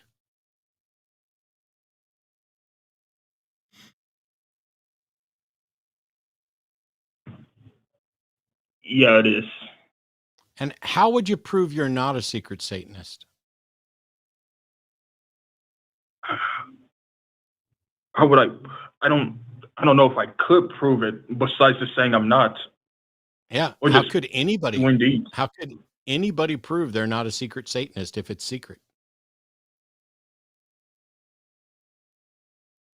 They really couldn't. So how much value should we put on any claim that somebody is a secret Satanist? Probably near zero. Probably. I'm in near agreement. Yeah. And what Matt's talking about is something we call falsifiability. How would you falsify the claim? And if you can't falsify it, then in scientific terms, that's pseudoscience, but in this case, it's pseudologic. If you can't falsify it, then why would you ever accept it as true? Because you can't prove it false. So how do you prove it true? Would be another way to look at it, right? You can't prove this true because you can't prove it false. You can't prove it either way, right? Like saying in between the orbits of Earth and Mars, there's a teapot. Can't prove it either way. Can't falsify it. Right? And so if you can't, so what makes it okay to accept something as true if you can't prove it or disprove it?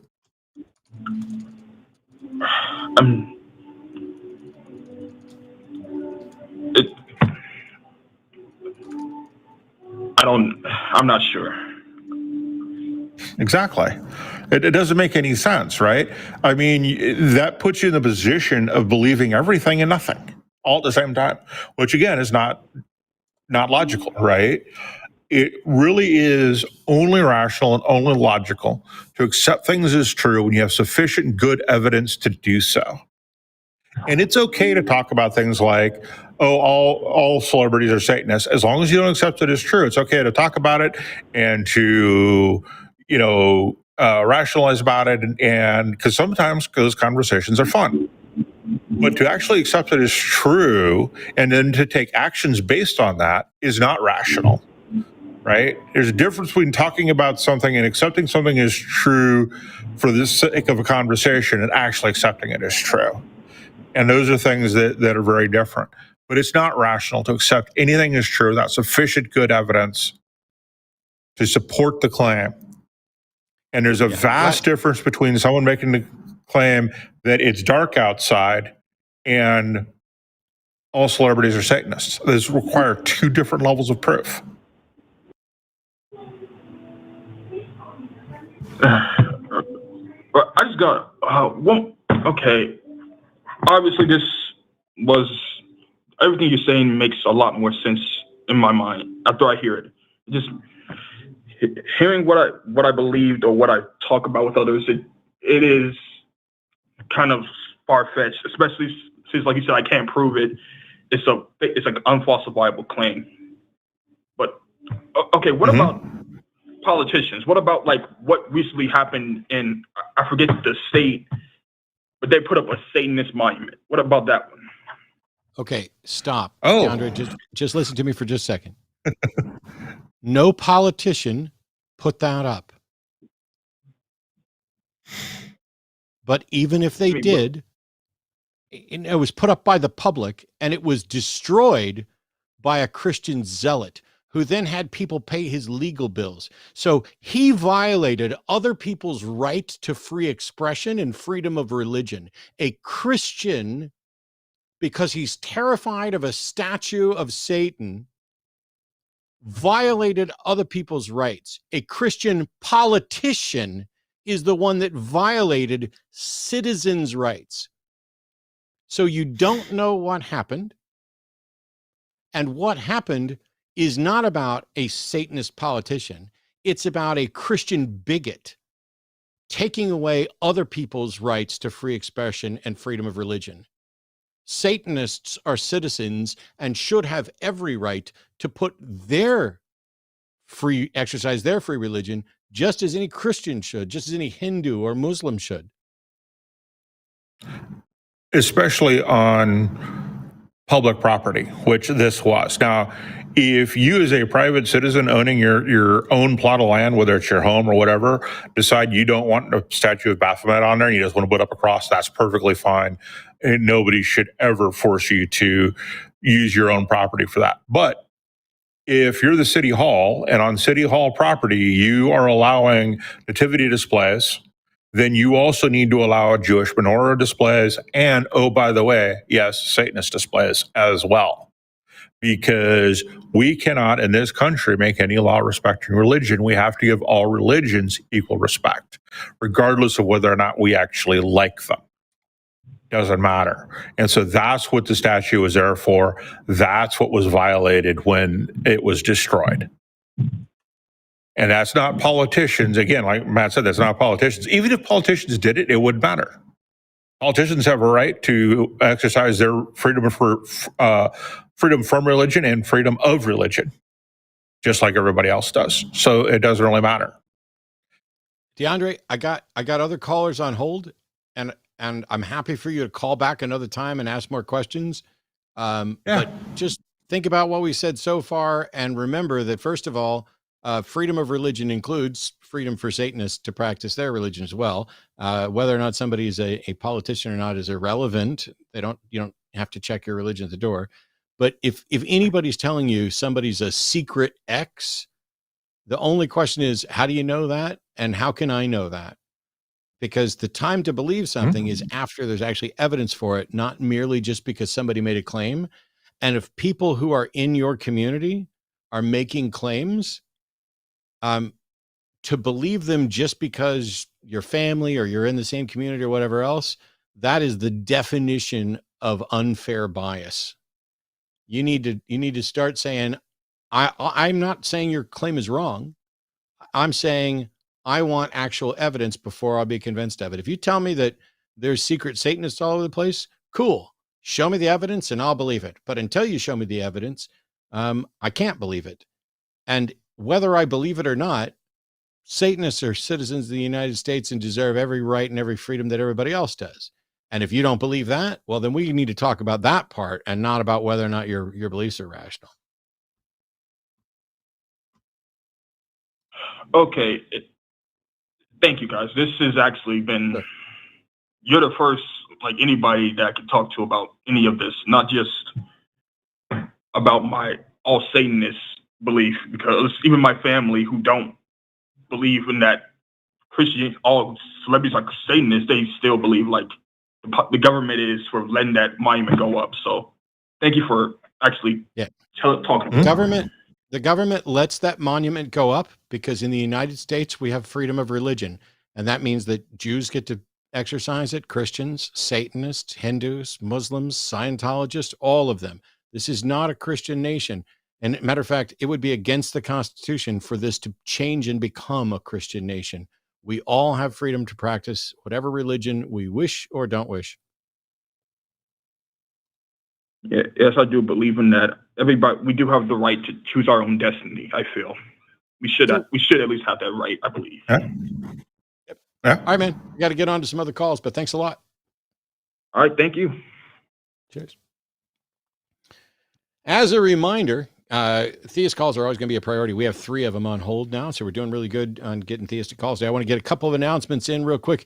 Once we're done with calling portion of the show, we will be reading off all super chats over $10. So you can get those in now if you have questions or comments or anything else. It's one of the many ways that you can support the Line Network. If you are not financially able to support the Line Network, by all means, don't. We're not trying to break anybody. We care about producing content here, but we also, appreciate the contributions. And the other ways that you can do that are by either subscribing to the channel, going to patreon.com/calltheline, or you can go to linemerch.com. And we actually have 2 codes now through Christmas Day. You can use the War on Xmas code, WARONXMAS, to get 10% off. And if you go to patreon.com/calltheline and become a patron, you can get a code for 25% off of all merchandise. There's only a couple of merchandise items up right now at Line Merch. There will be others going up in the near future. Let's keep going. We got theist callers. Yeah. And good ones today. I'm overjoyed. Yeah. Davis in Canada, pronouns are he, him, wants to talk about how belief saved his life. So welcome, Davis. You are on with Matt and Jim. Hey, Matt. Hey, Jim. Thanks for taking my call. I really appreciate it. You guys have been doing a great show tonight, and I appreciate that. Thanks. I want to, I guess, kind of start off with an apology to you personally, Matt. I called in on Sunday, and we got pretty contentious pretty quick. And I think my nerves in front of the big audience kind of contributed to that. So I want to apologize for my conduct towards you personally on that call. And I want you to know that I'm committed to doing better. Apology accepted, provided we can just set all that behind us and have a completely different call today. Sounds great. I'm looking forward to that.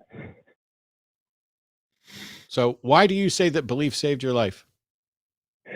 Yeah, so like I said in my first call, I was an atheist for a decade, and that is what it was. I was a vehement anti-theist. I was getting into a lot of the pop atheist kind of stuff, not like serious philosophy or anything like that, but I was reading a lot of Hitchens. I read The God Delusion, A Universe from Nothing, and it kind of really fed into this nihilistic outlook that I had, right? If we were all star stuff, like why would I value myself or other people and what they think? And so this kind of spiraled into a severe depression, right? Like watching pornography constantly, using other people however I saw fit, belittling myself probably more than anything as well on top of that. And so I became then suicidally depressed. So I guess kind of maybe like I would love some insight from you guys on like how you fight those kinds of feelings. Because at the time, right, I thought I was just taking these atheist arguments to like their natural conclusion. Yeah. What atheist argument to its natural conclusion? Well, if we are just matter that has come from the foundation of the universe, and the meaning of life is just what we give it. If I give my life no meaning and I'll just die, and in 10,000 years nothing matters anyways. So you made a choice to give your life no meaning and then suffered the consequences from that. I've never given myself that choice. I choose for my life to have multiple meanings in multiple different areas. So why did you decide to make that choice and I didn't? That is a really good question. I'm not sure why that was where I went, I guess, right? I kind of expanded the timeline. And if atheists are right and there is no God, then I'm not actually dealing with the transcendental at all. We're all going to be dead in dust, and at the heat death of the universe, nothing we did matters. So even if we gave our life meaning, why would that last to the point that anyone would remember? I come back to the same question. I didn't make any of those decisions. I don't agree with any of that. My life matters to the people around me. My life matters to Matt, probably not nearly as much as Arden's life matters to Matt. My girlfriend's life matters a lot to me, But why do I care if my life matters beyond my death? Why should that have any impact on any of my decisions? Yeah, to fork off of this same thing. I have a pickup truck. It is undeniable, whether there's a God or not, unless God exists and intervenes, that pickup truck is going to stop working someday and will end up in a junkyard. And in 150 million years, there will be, barring some, really strange intervention, nothing left of that pickup truck. Its constituent elements will have returned and back and be included in other things, living organisms and, whatever. Does that mean that pickup truck has no value to me right now? Of course not. It has great value to me right now. It's like saying, hey, I just ate a sandwich because I was hungry and it provides my body with nourishment, but I'm just going to poop some of it out and I'm going to have to eat again tomorrow. So did that sandwich really have any value? The answer is yes. The very notion that something only has value if it lasts forever is comically absurd. And that's the grand lie. Atheism does not necessarily lead to nihilism, which is why many atheists aren't nihilists. The thing that you bought into, or one of the things that you bought into, is this notion that if we're just matter, then we don't matter. But we do matter to us in this time frame. If at the heat death of the universe, whether there's a God or not, this pair of glasses will be completely useless. But that doesn't mean they're useless to me now. So why should I treat them as if they're useless to me now, just because they'll be useless or non-existent later? That's kind of what Jim's getting to. Mm-hmm. Yeah. I hear what you guys are saying there, but I guess that also kind of fed into my mentality there too, of like, these people are of use to me. These people aren't, I guess, like valuable to me. They're valuable to me in as far as I can use them. And so like, I wasn't seeing intrinsic value in them as people. Does that make sense? Intrinsic value. So again, I come back to, I don't see intrinsic value in Matt, but I value Matt because he is a human being, and he and I are doing this show together, and he's done a lot for me and helping me do shows and do all this. And so all of that is from his actions, but value is just an opinion of worth. There is nothing intrinsic to anything for worth. It's all what we put on it. And so that doesn't mean Matt not having intrinsic value doesn't mean I don't value Matt. Yeah. Don't get me wrong. That's the problem. Don't get me wrong. I'm genuinely, there are plenty of atheists that fall into this nihilistic thinking. But you also mentioned some other stuff. And I promise, Davis, this is not an attempt to sidetrack, but the things people choose to point to, I have to try to work them all in and consider them relevant. And so I took notes. You're like, atheism led to nihilistic notions where I didn't have any reason to value myself or others and was using pornography all the time. And I only cared about people to the extent I could use them. And this led me to being suicidally depressed. So first of all, I think that you can get to altruism and valuing people, even through purely selfish, even if you just begin with, how are you useful to me? You can get to a good and decent treatment of people. But because you mentioned pornography, I am duty bound to say, why did you mention pornography? What's wrong with pornography? Why is that anywhere included in whether or not things have meaning or purpose or anything? Yeah, so that was I personally cannot handle pornography, right? I was a full-blown porn addict. I understand that term is controversial and whether or not porn or sex addiction is like a real thing, but I am in like groups for that, right? SAA and stuff like that. Okay. If anybody else is struggling with their use of pornography and wants to stop, I would recommend those groups if they find that they can't stop on their own. I'm happy. By the way, so it was eventually it was taking away from the rest of my life because I was putting it above things that I now find more important. So that was a decision I was making. I get that. And so I have a friend, Dr. Darrell Ray, who will tell you there's no such thing as porn or sex addiction. But that doesn't matter, because if you feel that you have a problem, if pornography was a distraction from your life, then I'm happy for you to get help. However, it doesn't have anything to do with whether or not there's a God. And it doesn't have anything to do with whether or not it's immoral. It is like, there are people who are opposed to pornography because they think it's immoral.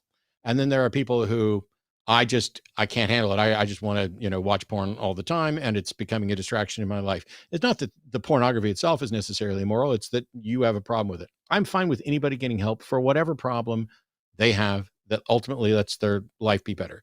But you called in to talk about atheism, nihilism, and the value of people. And on the list of things, you included porn. So that seems to be like a secondary argument, that your atheism led you to nihilistic views, and you also had a problem with porn. And so if you're in groups to deal with that, if your religious view saved you, are these religious groups the anti-porn groups?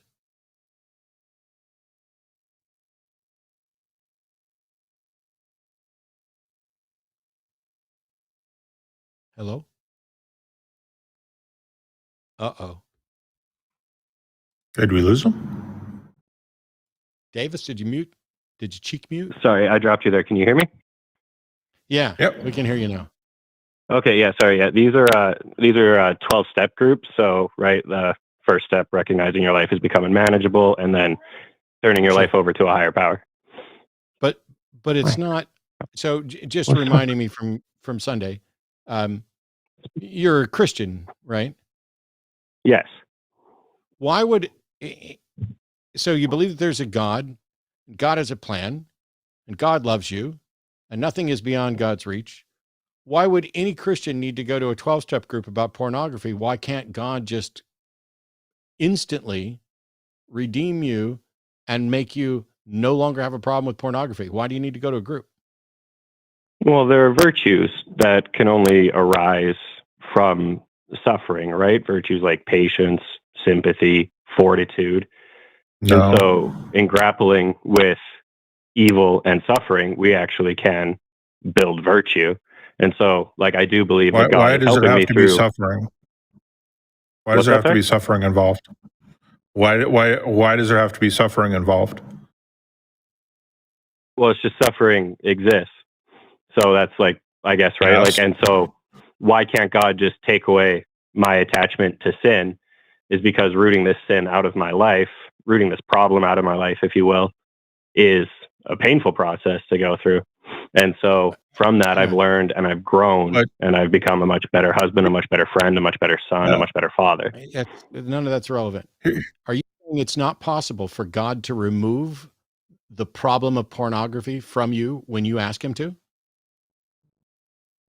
Yeah, I guess. But now we're getting into kind of the mechanics of how he would go about. Is it just a poof, or is he going to give me strength and fortitude to combat my sin? So when somebody tells me that they were a terrible alcoholic and they prayed and God instantly delivered them from alcoholism, where they never had another desire for another drink, is that person lying?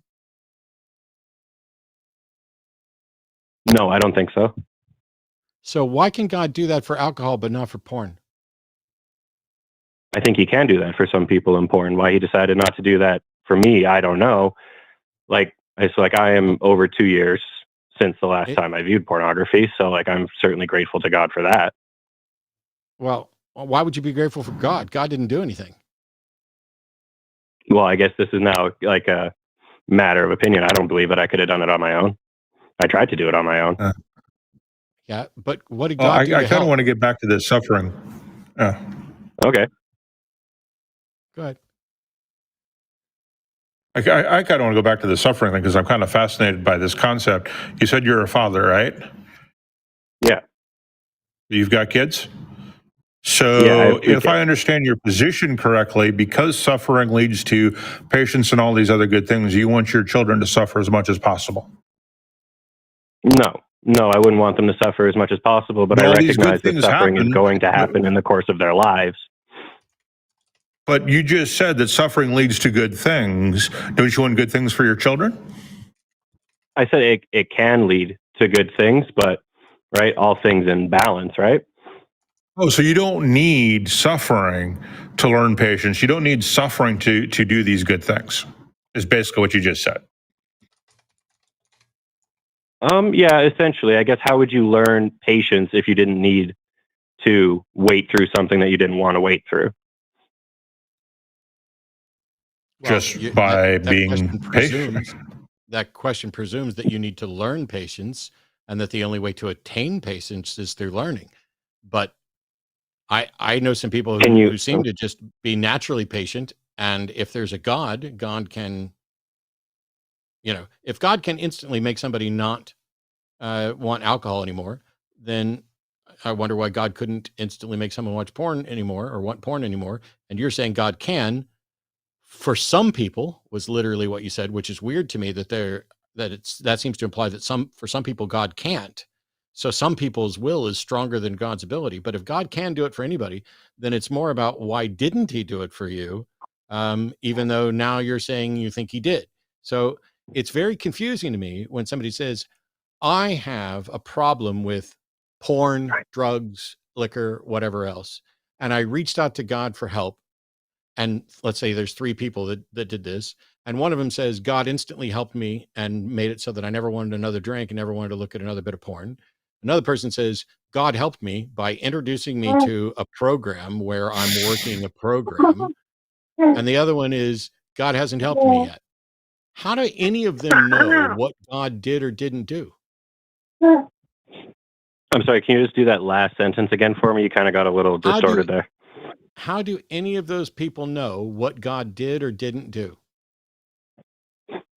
Well, there's personal experience involved in there for sure, right? So if I say, let's say I have a pull to watch pornography and I say a prayer and the pull goes away, I think it's reasonable to attribute that to God, but there are psychological things going there as well. I think God acts through the natural world, right? Yeah, I know you think there's something in addition to the psychology, but we know that the psychology part is real. What's the justification for adding something to the psychology? Well, this is now we're getting into reasons why we think God is real and why we think God is not real, which wasn't really the thrust of the call that I was making, right? Well, okay, but it does come down. I mean, this is what it comes down to, right? Because you are a believer and you are blaming everything ultimately on God and not your own choices. So why do you that's believe not what in I'm God? doing. What I certainly makes it chose those decisions, and I choose decisions now as well. Like I'm still a free agent in my decisions. So where does your belief in God come from? I mean, how does any of that work? Well, my belief in God comes from mostly cosmological arguments, but there are also arguments from design. There's ontological arguments. I don't really understand those ones nearly as well, but I'm reading up on them. And none of them are convincing. The Kalam doesn't even get you to God, and the way you get to God is by making a bunch of unfalsifiable statements. So that doesn't work. The argument from design doesn't work because in order to say that A did something, you first have to prove that A exists. You can't just say that because some event happened, A must exist. That doesn't work, right? So that takes out the argument from design. There's not a philosophical argument in existence, and not a philosophical argument that you mentioned that in any way tells us anything about the character and capabilities of God when it comes to alleviating a desire for porn. That's not part of the design arguments or the ontological arguments or the cosmological. Nothing. None of those things say anything at all about what God will do for porn or anything else. That's all stuff that you've added to it. And so when we're having a conference, I wasn't necessarily trying to get you to come back and represent or reiterate your arguments from the other day. The point is, you're convinced that belief in God saved your life. Cool. Is it possible that belief in God can save someone's life even if there's no God? Yes, it can. And I'm not making, like I said, I'm not doing this as I was saved by my belief in God, therefore God exists. That wasn't the statement that I was trying to make here. If belief can save someone's life, even if the target of belief isn't real, how do we tell the difference between the circumstances where the target of belief is real and the one where it's not? Well, like I said, I'm not calling in here saying that my personal testimony proves that God exists. What I found was that if God is real and if the Christian claims are true, Davis, I swear to the God you believe in, if you just answer the question you're asked instead of telling me what you're not saying. I specifically asked how to tell the difference between the scenario where there's no God and yet belief in that God seems to help somebody, and the scenario where there is a God and belief in that God seems to help somebody, or they're convinced that that's the case. The point here is, how do you tell the difference between whether your belief needs an actual agent, an existing extant agent as its focus, or if it's a Dumbo's feather? Okay, I see. I thought it was, no, you can't tell the difference from the circumstance that I laid out if the claim is true or not, because the effect can be the same whether or not the claim is true. I thought that was kind of by me saying, no, that's I'm not saying that the scenario I presented is a proof for God or anything like that, because I did not say, there Davis, isn't there isn't a difference. I don't need you to keep telling me what you're not saying. I asked a question. I've now repeated it. I'm going to repeat it one more time. How do you tell the difference between the scenario where two different scenarios where people believe something and that belief seems to help them? Only one of them believes in something that's real and it seems to help, and one of them believes in something that's not real and it seems to help. What is the criteria to determine whether you can actually fly on your own or whether it's Dumbo's feather that's doing it? Yeah, you can't. That was what I said. You did not say that, sir. He sort of kind of did say that at the beginning. I could see. Then he went on and preambled with a bunch of stuff too. But yeah, it wasn't as clear as what he just said. Okay, then yeah, clearly you can't tell the difference. Oh my God. From a personal belief changing your life because God is real, or a personal belief changing your life because the belief is useful. You can't tell the difference.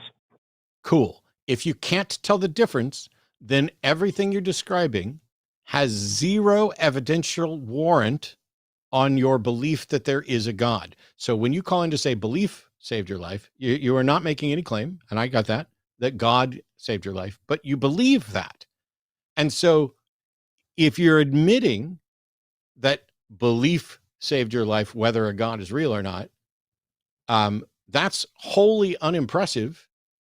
And if you can't tell, and I can't tell, then there are millions of people out there who believe all sorts of different things about all sorts of different gods. And some of them are going to be convinced that those gods, whether they're real or not, are doing things and doing powerful works in their life. What is the outsider's test to confirm that what any individual believes about a God is true? Not just the outsider test, but how can they be confident as well? But the outsider test is the most important one. How can I know whether or not your belief in God is warranted? And the follow-up, of course, is how do you know? Because every time I get to where we're trying to say, how do you tell the difference? You seem to admit that you can't. So what's the evidential warrant for your belief that we can both share? Like I have stated on the call on Sunday, I am convinced by the arguments, mostly from Change is kind of the one that I like the most. It's the one I probably understand the best. And so that is the one, I think the premise, I think that is a sound argument that necessarily points to an immaterial agent that started it. And so if you get convinced of that, then you can start to ask more questions about the nature of this immaterial agent. And you can wiggle out some attributes from that point. So, if I understand what you just said correctly, the argument from change, I believe you're actually referring to one of Aquinas' 5 ways. Basically everything has a cause. Is that correct? Yeah. So it's we observe change in the universe. Everything that changes is acted on by another agent. Okay, so well, not another agent, another object. Davis, this can't be an infinite regress. So it's like Davis can't. So let me ask you. Yeah. So let me ask you this question: what if I could prove to you that something happens with no cause? It would depend, I guess, on what the thing is. Yeah, okay. So when you quantumly entangle, so when you quantumly entangle two when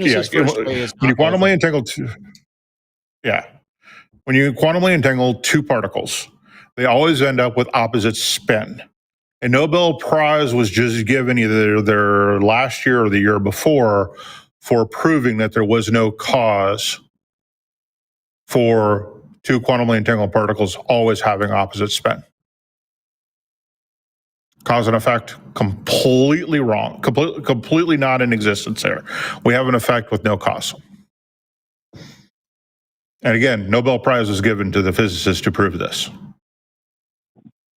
Okay, yeah, I know absolutely nothing about quantum mechanics. I have heard of this before. I've also heard of particles like phasing in and out of existence, like quantum particles phasing in and out of existence. Yep. And so, for no cause. I would say that is an undercutting defeater to one of the premises. I don't think I would go so far as to say that it is a rebutting defeater of one of the premises. But there's effects without cause. But there are some effects about cause. Again, I don't know like really anything about quantum mechanics, so like I'm not going to like talk outside my depths on this one, but there are certainly lots of effects that do have causes, like the vast majority of them. Like really, these are kind of the two cases that I've heard. The quantum particles phasing in and out, and then like the spin are kind of like the only two that I've heard. And quantum mechanics is a pretty new field of study. Right. And Thomas Aquinas knew nothing about it. Right. But no, he didn't. Matt, go ahead. No. Okay. Let's just end this with it's a better call than Sunday. Happy to talk to you some other time, because if I keep going on this, it's not going to end well. And I'll tell you why. First of all, Aquinas' first way doesn't necessarily have to do with all things. It starts with some things are in motion, but it also seems to imply in all things in that a thing cannot, in the same respect, in the same way, move itself, which isn't really what Jim's example is addressing, but it might be. But at the end of the day, I agree. But at the end of the day, the first way, you're pointing to philosophical arguments that have conclusions that don't have anything to do at all with whether or not the thing they're talking about exists currently, has any thoughts or actions that impact anything in reality. Does it care about pornography? Does it care about alcohol? None of those things are properties. Those are all things that are glommed on. If you start with Aquinas' first way, where it's things are in motion and something can't be move itself, and you can't have an infinite regressive mover, so therefore there must be some unmoved mover. That unmoved mover doesn't include any sort of ontological description of its characteristics or qualities. Those are all things that you add afterwards, where you come in and say, well, because it's this, it should probably be that, and because it's this, it should probably be that. You can't even demonstrate that if the argument were sound and an unmoved mover existed at some point, that it continues to exist, or that it's responsible for any of the things that people attribute to a God. These abstract theological arguments ultimately, by the way, don't conclude, therefore, God exists. They certainly don't conclude, therefore, the specific God of Christianity or this version of Christianity exists. And so they are a waste of time because none of them are supported by evidence. All of them are supported by what our biases and thoughts are about the universe, which is limited to what we're actually able to explore. And since we can't explore another universe and we can't explore prior to the Planck time, these are mental masturbation that is used to encourage people to believe that their Dumbo's feather has power. But I got to move on to a couple other calls. Davis, thanks for calling back. Thanks for the apology and the decent discussion. Happy to talk to you another time, but we're going to stick a fork in it for today. Okay, sounds good. I pushed back a little bit, but yeah, okay. You guys have a great night. Thanks for the call. Push back on another show. Yep. All right, we have all right. We only have 2 calls left. Normally I would give Theus priority because that's the thing. Jay, stay on the line. I will be getting to you after this call, but Duke's been on hold for 2.5 hours and wants to disagree with Jim. So I will allow Duke, welcome. Pronouns are he, him in Los Angeles, who's calling to disagree with Jim. So here you go. Thanks a lot. Thanks for taking my call. I really appreciate it. Yeah.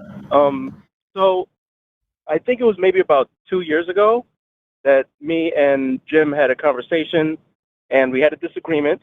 And at the end of the call, I pretty much believed I was right and he was wrong. But I guess the question ultimately is, how do I go about figuring out exactly who was right and who was wrong? Look you at want me the to go evidence. about specifically about, can you hear me? Yeah, I said look at the Hello? evidence. Yeah, I'm here. I'm sorry, I didn't hear you. Look at the evidence. Look at the evidence. Look at the evidence. Okay. The situation was about epistemology. Where do I find the evidence in terms of whether or not I was wrong about something specific? I guess I'm asking, should I talk about what we disagreed with specifically? Yeah, go ahead. Because I don't remember it. Okay, I don't recognize your voice, and I barely remember what I had for breakfast, much less 2 years ago. So okay. So about 2 years ago, I called in, and the disagreement was really about epistemology, meaning we both agreed that a person needed a brain in order to believe something. A brain produces a mind. The mind actually holds something to be true. But where we disagreed was in terms of not believing that one needed to have a brain and a mind. I believe that you don't need a mind to not believe something, but you made it very clear that in order to not believe, you actually need a mind to not believe something. And so you need a mind for P, with. but you don't need a mind for not P. Is what you're saying is you need a mind for P, but you don't need a mind for not P. Correct. How does that work? Because so I think I referenced a true dichotomy. Basically, like B and not B are the only sets that anyone and anything could exist in. Like it's actually impossible to neither be B or not B. So because of that, I agree. I just said that, right? Yeah, there's a specific reason why I said that you need a mind for P, but you don't need a mind for not P, right? P being I'm sorry. I thought you meant a belief, and all I'm doing is putting a not in front of belief. No, P. Both of those are P's. Both of those are P's and Papa. Yeah. So all I've done is taken, you need a mind for a belief, which is P, and you don't need a mind for not P, not belief. All I've done is negated belief, and all of a sudden we've gone from you need a mind to you don't need a mind. And I'm wondering how that works. In order to not believe something, I don't believe that you need a mind to not believe something. You stated that. I'm looking for how you go from you need a mind for P, but you don't need a mind for not P. The only thing I've done is negated it. Why does you got it? Yeah, You, because you have a better way, Matt? a rock does not believe in God, so a rock does not possess a God belief, and so that would be. So there's a difference between believing not P and not believing P.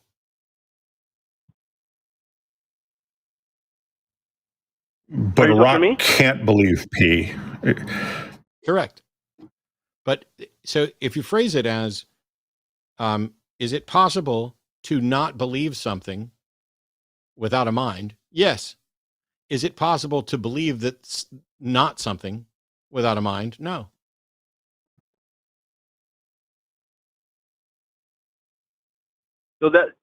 So if we both have two different stances on this, then where exactly do we go to find out who's correct?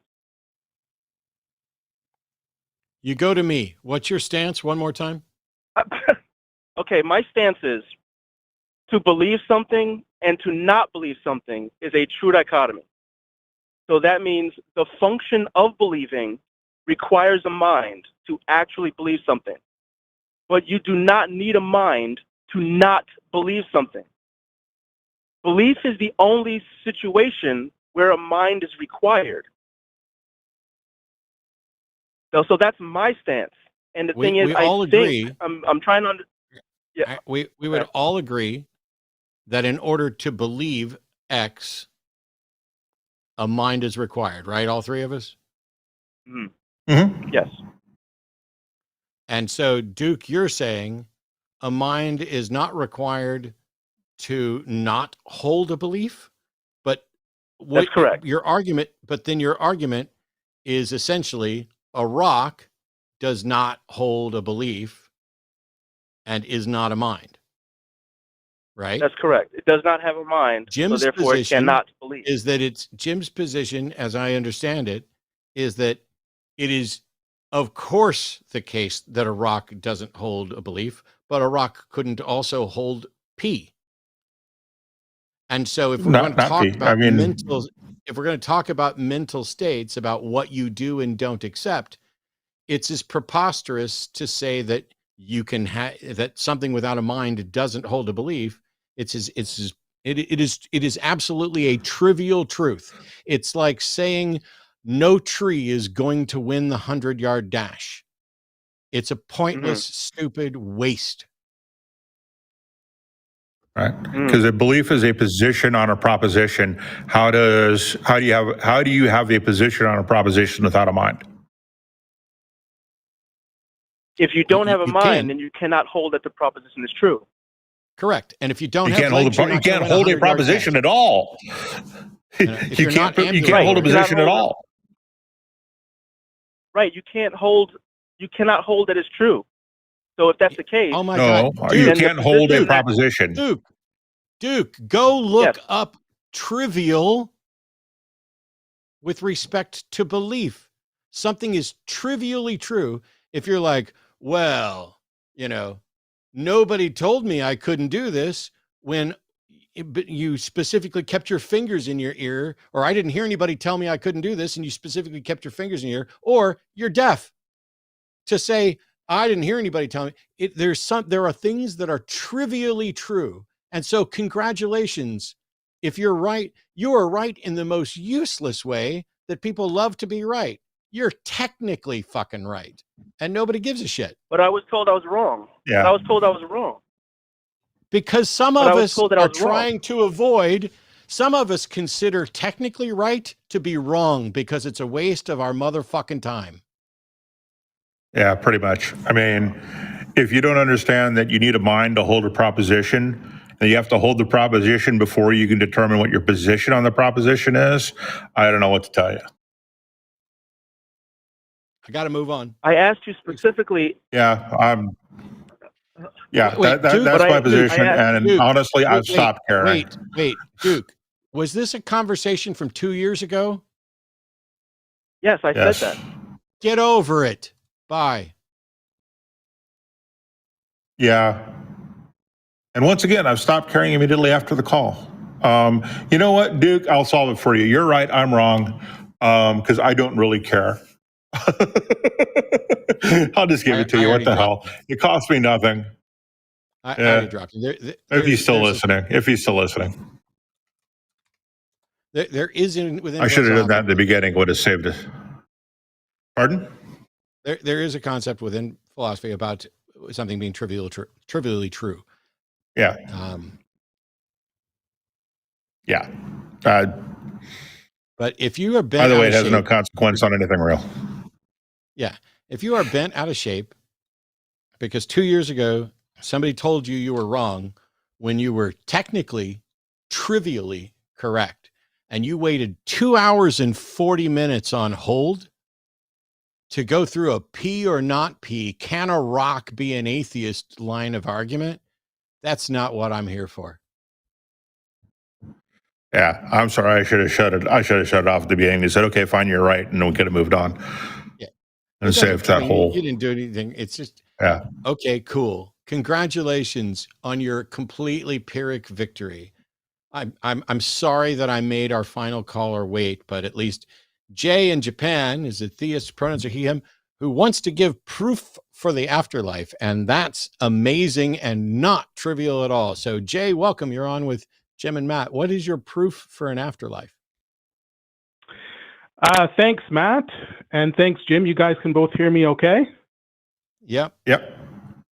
Yeah, I appreciate you guys taking my call today. Before I answer that directly, I'm just going to give you a background of no. Or do you want me to answer directly? I'm going to mute right now and you're going to listen. It's now 8:36. I've been doing a show for 2.5 hours. I've got super chats to get to. I don't need a backstory. I don't need your life story. I don't need your credentials. I don't need you to do anything other than to say, here is my proof of an afterlife, and then present it. Let's try that. Jay, welcome to the show. You have proof of an afterlife. Let's hear it. Yes. So proof of an afterlife. I should have probably typed it properly when I got in. But what I mean is that the proof of an afterlife, how can I really say it in a sentence? You've been on hold for an hour. Hang on. Well, no. No, I'm muting you. You've been on hold for an hour and you called into a show. And you knew you were going to call. And you knew you picked your topic and you knew what you were going to address. And the only thing that matters is not any backstory or anything else. It's just you claim that you have proof of an afterlife. And now when I've put you under the gun to ask you for the proof of the afterlife, you're like, proof of an afterlife. What I mean is, and I guess I should have written this down and Bob. No, Jay, I'm going to unmute you again. Please give us proof of an afterlife or I'm going to go directly to super chats. Go. Okay. So the proof of an afterlife is that you're alive now. Now, it's not going to make sense because I don't want to explain it I don't want you to block me again. So I've blocked you before. I think you meant mute him. And okay, that doesn't follow. It's a non sequitur. Just because we're live now doesn't mean we're going to be alive after we're dead. Okay, so I knew it wouldn't follow. So the reason why is that I don't. Okay, I'm muting you again. I'm going to mute you again, Jay. I'm going to ask 2 questions. The first one is very simple, and it's a yes or no question. And then after you answer that question, then we're going to try this again. The question for the yes or no is, when you say you don't want me to block you again, are you saying that I have blocked you, like blocked your number at some point in the past? That's a yes or no question. The follow-up question after that is, if you say you have proof of an afterlife, I'm fine with using a colloquial version of proof where what you really mean is that you have a valid and sound, or you believe a valid and sound argument that results in, therefore there is an afterlife. But I'm going to need you to actually present that argument, not just a statement, you're alive now.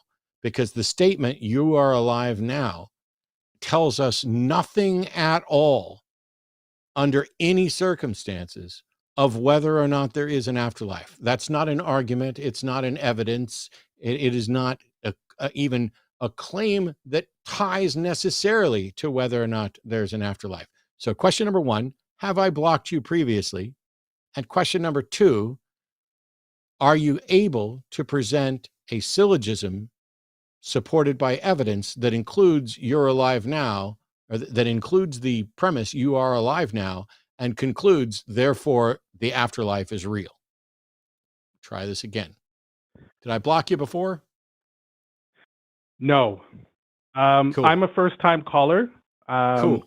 I am a bit nervous talking, and I'm trying, and it's difficult to get my point across. So, what the fuck is wrong with you when I say it's a yes or no question and you keep going after the word no? No. I don't need you to say no multiple times. I need you to shut your pie hole. And now we'll move on to the second question.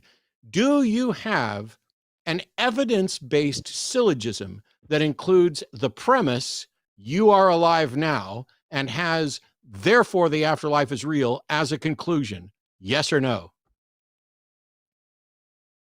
Okay. I'm trying to understand what you're asking because I'm not really smart with my words.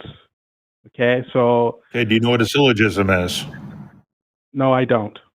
It's an argument that has two premises that lead to a conclusion. There are syllogistic forms. They have a major premise and a minor premise and a connecting term. A sample syllogism would be all men are mortal. The second premise is Socrates is a man. The conclusion then connects those to say, therefore, Socrates is moral. That is a valid syllogism, and it may be sound provided we accept the premises.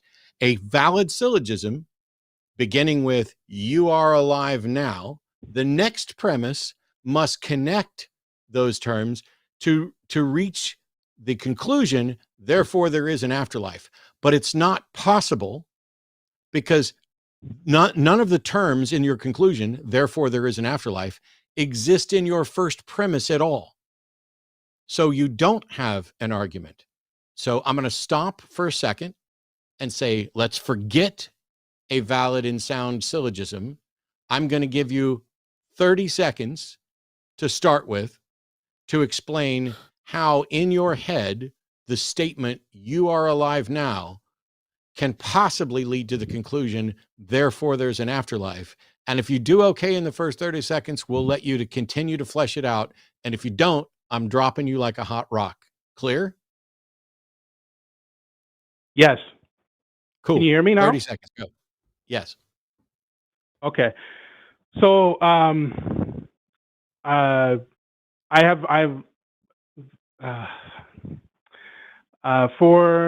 there are a series of events that happened for you to be alive right now. And those things happened. They had to happen for you to be alive. So I really thought hard about this. What rule or law is preventing that from happening again if it already happened once?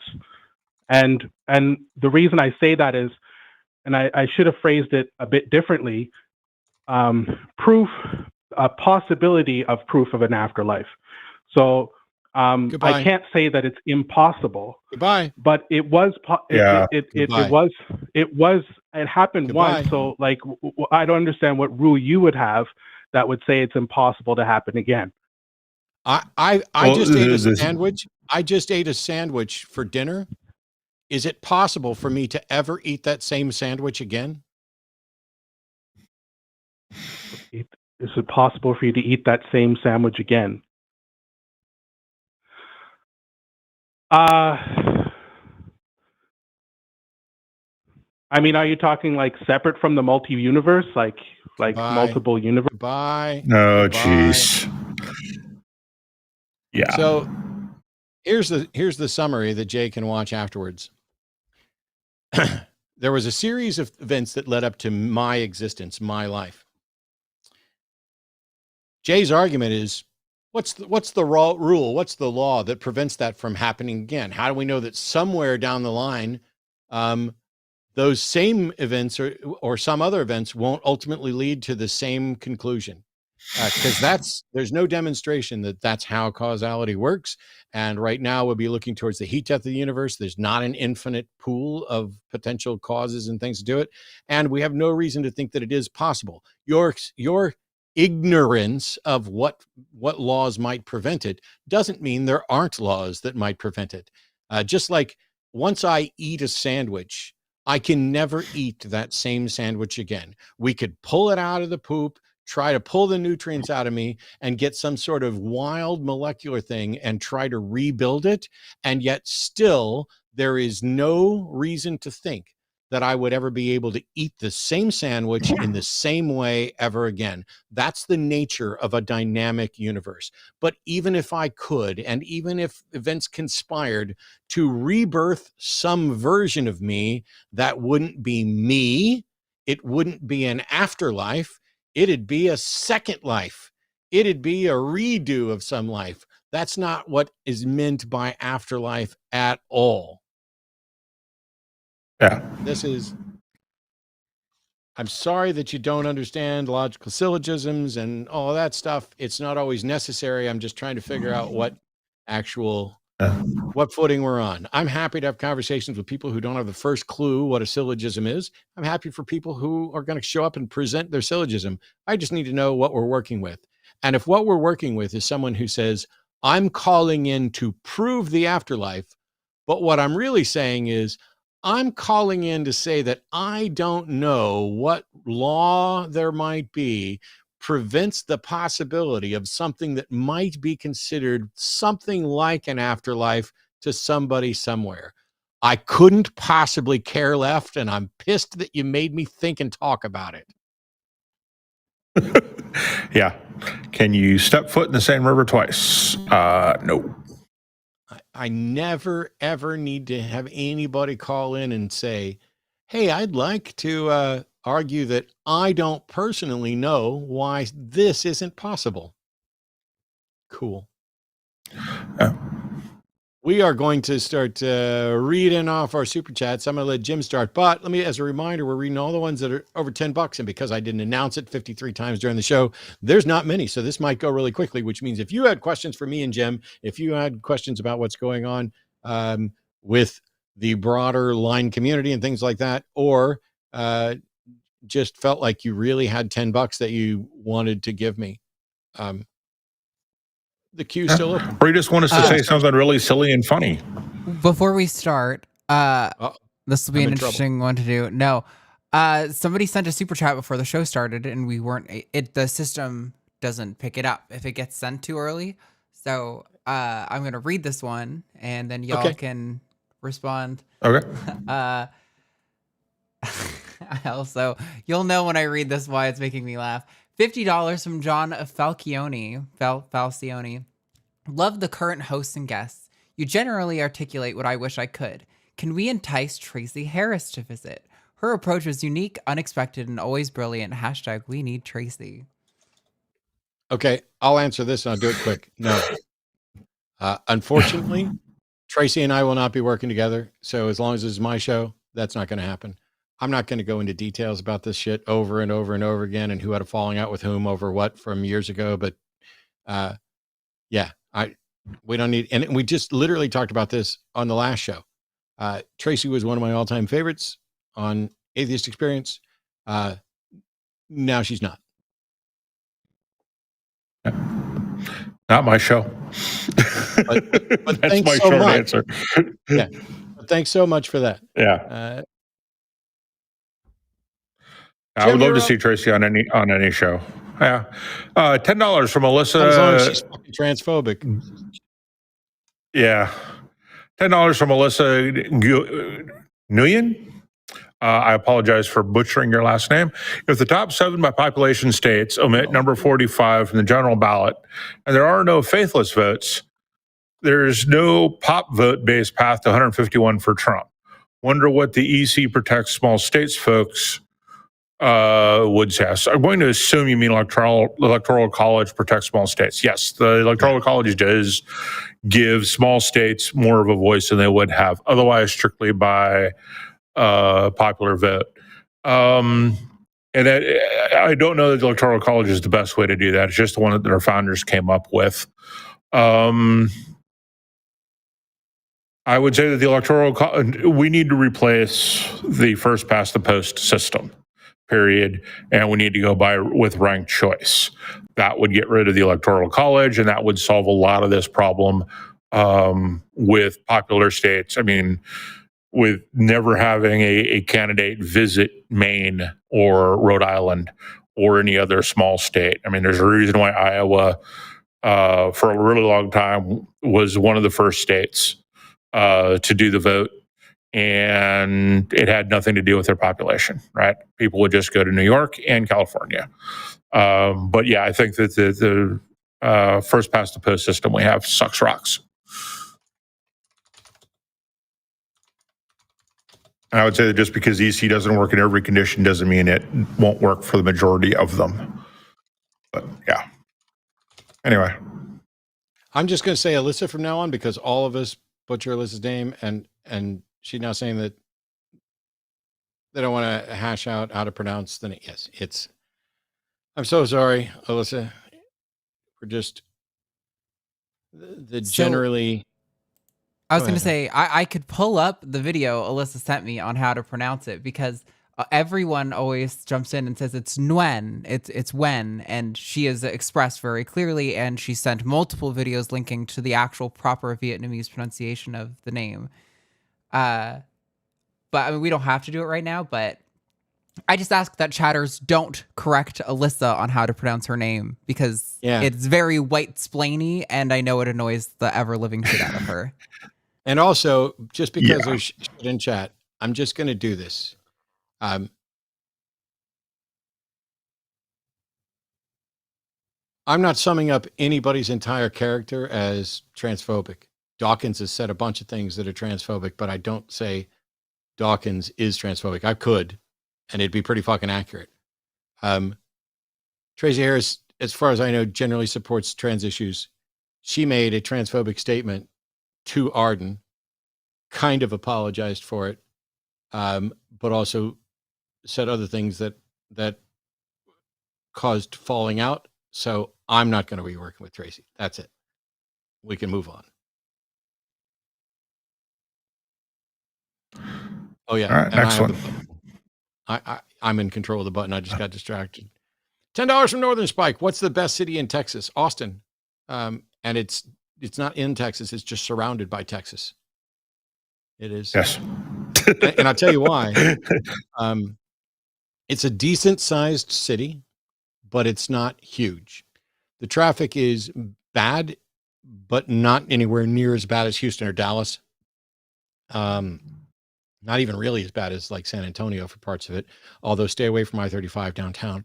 It is all of the major cities, Dallas, Fort Worth, Houston, even San Antonio, even I think El Paso, they're all blue bastions. And you would do okay in any of the major cities, but Austin's just, I mean, it's the live music capital of the world. There's this alterno cool counterculture stuff. There's a clothing optional beach. I mean, it's a sanctuary city. The mayor, even though the governor won't allow it, the mayor pretty much decriminalized weed. I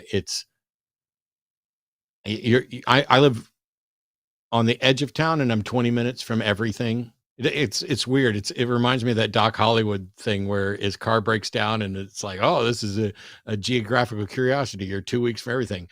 My house is a curiosity too, because I'm 20 minutes from everything. Austin's the best part of Texas. Yeah, the food scene is awesome.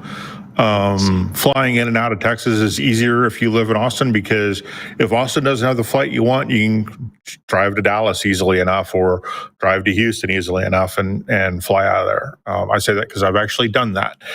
Couldn't fly out of Austin for various reasons, and so I had to drive up to Dallas to fly out.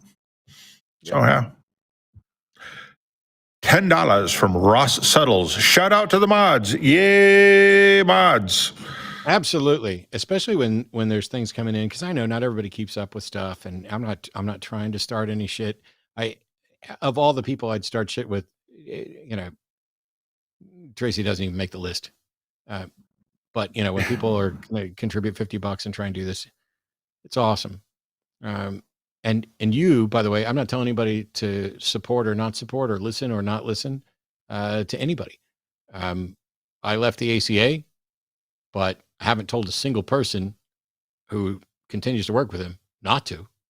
I have plenty of friends who still do, and I still have them on this show. That's not where my issue is. So as a reminder, wonder who that could be, Matt.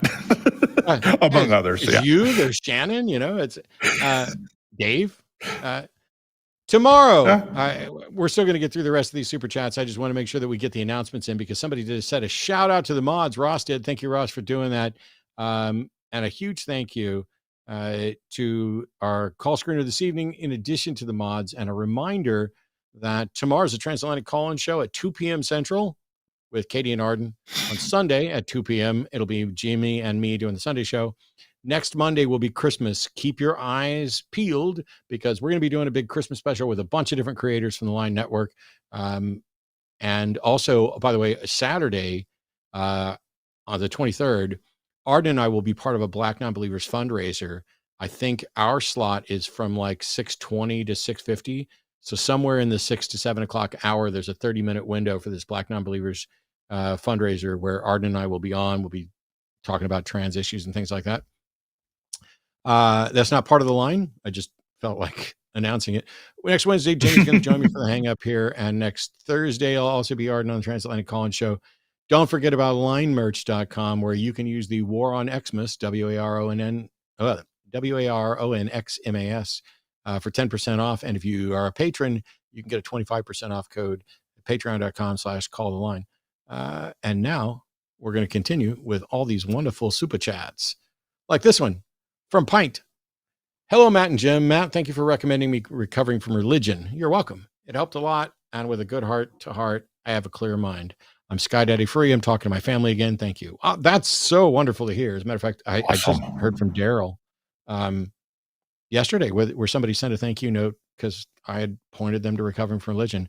I'm probably, it's not me, but I mean, because I talk so much and I do so many shows, I know more people find Recovering from Religion through what I do than anything else. But that's just because they're great and easy to support. Mm-hmm. They're so good at what they do that it's just, I mean, there's plenty of things I won't recommend anymore, but I'll still recommend Recovering from Religion. I'm glad it was helpful for you, Pint. Ooh, $50 from Godfrey and Good. Aloha. What? Aloha. Aloha. It's unlikely, but could Trump potentially win with write-in ballots? If SCOTUS upholds Colorado's decision, would that imply that SCOTUS agrees that Trump led an insurrection? I'm curious how DeAndre thinks Satanist celebs impact his life. A little bit to unpack there.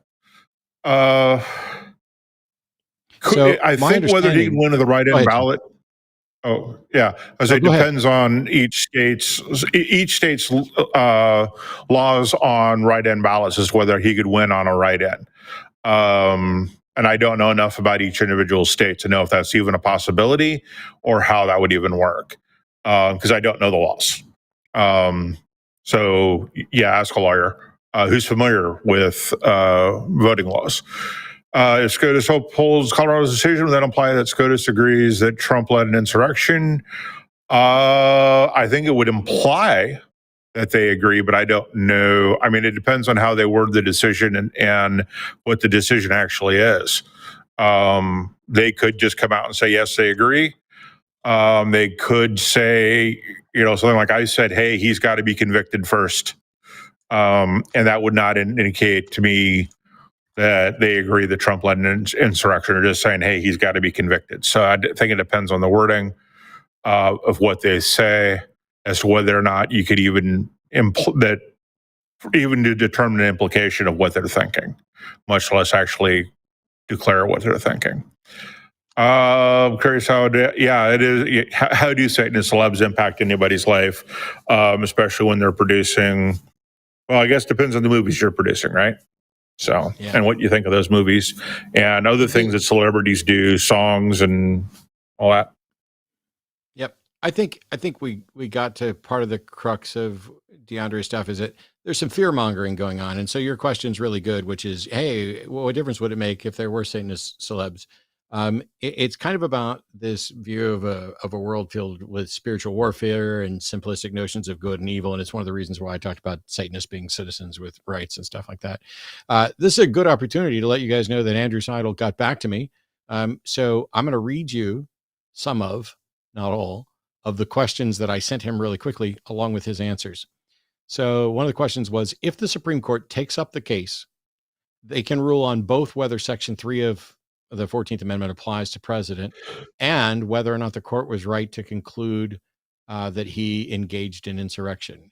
And Andrew said they can rule about 50 different ways, and I don't think they'll consider themselves too bound by the cert questions they actually accept, or rather, they've not been so bound in the recent past. The next question I asked him was, basically, there are three options, if I understand it. They can hear the case and overturn one or both parts. They can hear it and let it stand, or they don't hear it, which lets it stand.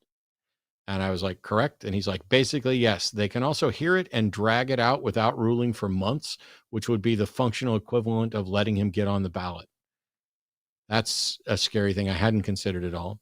The last question I asked him was, other similar cases in other states are likely to prevail unless SCOTUS specifically rules against it, right? And he said, this does open the door for other states. Being the second is a lot more attractive for most judges. I expect more challenges to be filed and decided soon. And Minnesota's case is still a possibility given the way its earlier decision was written. So huge thank you to Andrew Seidel for taking time out of visiting with and being around family to answer my questions since he couldn't actually get on the show. We look forward to getting him on at his earliest fucking convenience, because every time I think, oh, things couldn't get worse or we're completely screwed, something happens to make me go, I don't know what's going on in the world. Blah, blah, blah, blah, blah, blah. Please give me a sensible lawyer. But thank you, Godfrey, for that. $10 from Northern Spike. I've been dwelling on something I called you all about 2 years ago. Do you remember? Do you? I not only don't remember, I don't care. But I get it. I'm not trying to be. I get it. I was probably a little harsh. There are certainly things that happened more than 2 years ago that I'm still pissed about. I'm just not calling anybody to get it, to have a philosophical argument. But yeah, it's like, cool. It's all good. Let's just do a show, talk, see if we can get to something. But go watch Frozen and let it go. Let it go. $10 from Monkey at Typewriter. Ballpark, what are the odds that the first person to prove the existence of God will do it with a word poem about necessary beings and intelligibility, asking for a plurality of the country? Why YJH? I don't know what YJH is. It should be YGH. Yeah. You're Jimmy, homie? Yes. Yeah. I'm going to say 0. With the word poem about, I'm going to say pretty freaking low. Yeah, I think a number so close to 0 that it really doesn't matter. And I get it. I don't think that your question was truly serious. I think you're making the same point that we were. There are things that, for example, there are things that Davis said that I'm not convinced of, but I'm not going to call him a liar. I don't think that anybody believes in God because they were convinced by the transcendental argument for the existence of God. And I don't think anybody believes in a God merely because of, like Aquinas's first way. I think those arguments, those philosophical arguments, which are devoid of evidence, and are generally abstracts are the things people say are the reasons they believe, because after they formed some belief, they went looking for the sort of justification that would warrant it. I can't prove that. I'm probably wrong about somebody out there.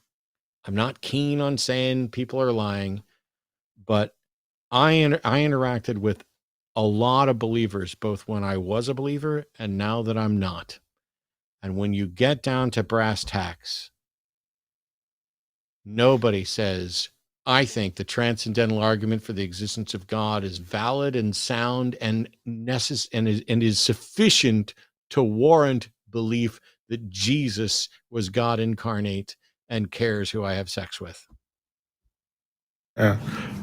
Back around the turn of the century, I was attempting to get out of software engineering and become a salesperson. And one of the things I was taught while I was doing that was that people buy on emotion and justify after they have made the decision. And when I listened to someone like William Lane Craig, who did exactly that, he bought on the emotion that this fanciful guy called Jesus loved him. And that's what convinced him. So he bought on emotion and now justifies everything after that decision with what he considers to be good evidence. And yeah, I agree with you. People buy things, accept things as true, or make decisions on emotion first and then justify afterwards. And I agree. That's what I think most believers do, or they just grew up with it and never really thought about it. Yeah, I've made pretty much that exact same point. Bill Craig has flatly said that he came to believe because of the inner witness of the Holy Spirit. And he presents arguments that aren't how he came to believe, but he presents arguments that he believes are sound and should compel and convince others. And that's not, there's nothing wrong with that. If I came to believe that Jim was a good person because we interacted and we played games together and we had fun, and I watched him do certain things and I was like, yep, I'm convinced that Jim's a good person. You can't have my firsthand experience with Jim. It's over, done with. I can't even have those again.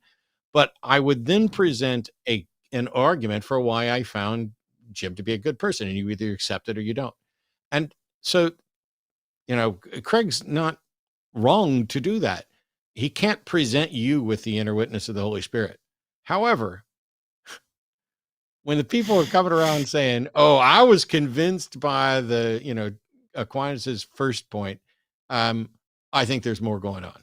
I think there was something else that was compelling because Aquinas's first way leads to there must be an unmoved mover. That's the conclusion of the argument. And an unmoved mover is not in any meaningful way synonymous with Jesus. You have to add a whole bunch to an unmoved mover to get to Jesus. If your argument for what convinced you that a God exists could be used by a Muslim, by believers in different competing religions, then it's not an argument for your belief. It's an argument for some belief, which you are then adding to. Wow. $100. Holy moly. I wish I'm from Red Shrek. Wow. I hope I don't disappoint you, but I greatly appreciate your support. From a Christian perspective, are Neanderthals subject to original sin? I can't speak for Christians or all Christians, but I will. Yes. If in fact Neanderthals existed, then Adam and Eve's sin brought sin and death into the world from a Christian perspective. That was original sin. And the only way that Neanderthals wouldn't be subject to original sin is if they are not ensouled beings, if they are essentially nothing more than another great ape thing. Neanderthals aren't Homo sapiens, right? So would that mean they're not ensouled because they're not Homo sapiens? Is it only Homo sapiens? How does that work? And how does it work the fact that some of us have, if Neanderthals aren't Homo sapiens, therefore aren't ensouled, then what does that make those of us who have Neanderthal DNA? How does that work? Yeah, it's so there's no easy answer here. It's just entertaining I pulled up, if you go to Answers in Genesis, Answers in Genesis rightly points out that according to the Bible, God made two people, and Neanderthals have to be descendants of Adam and Eve, which means that now Answers in Genesis has they've threw out science a long time ago, but yeah, there aren't descendants of Adam and Eve, and Neanderthals certainly wouldn't qualify, and yet that's how they try to reconcile all of that.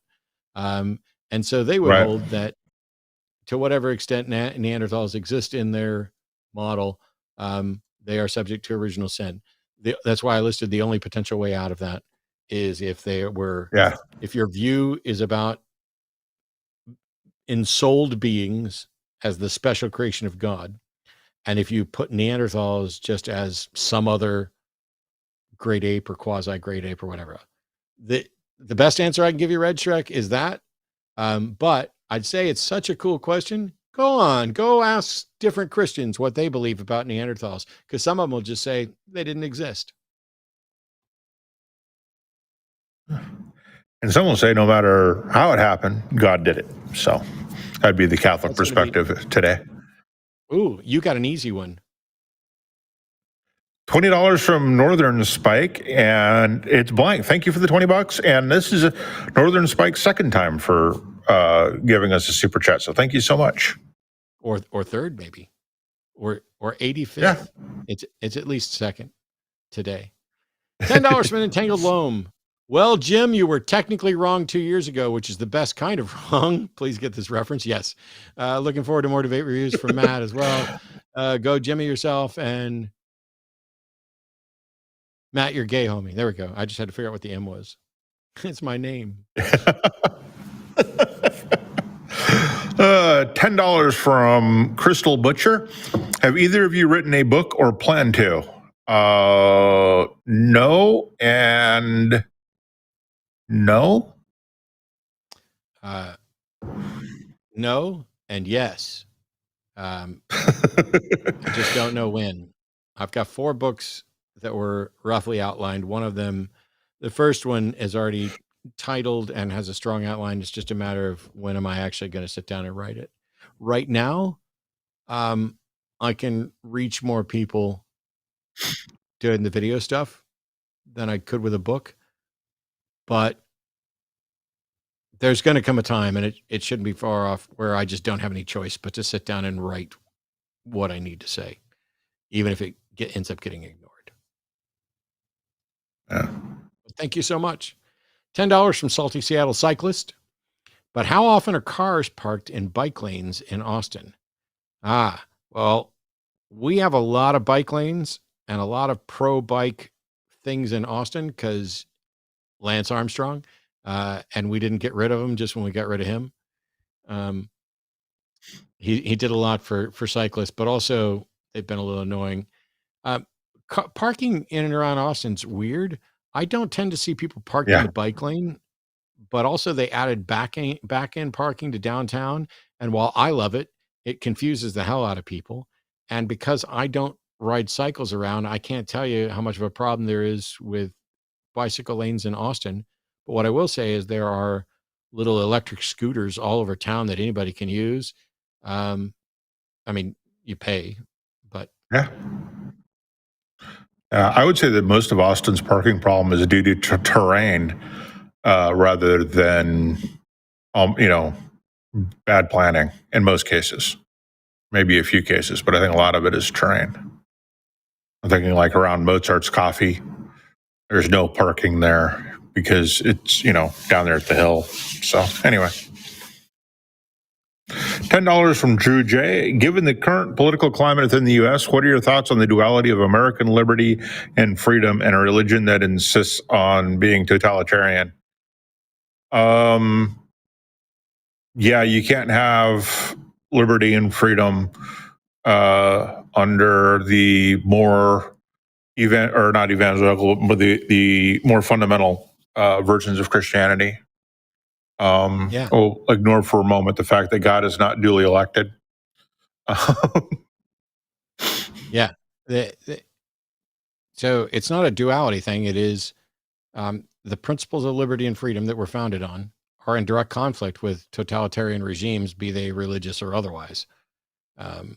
Christian dominionism, rooted in Christian fundamentalism, is the greatest threat to American liberty and freedom that exists that I'm aware of. Now, there may be things that could wind up being worse, but it's like the worst thing would be, you know, an asteroid smashing into Austin, Texas.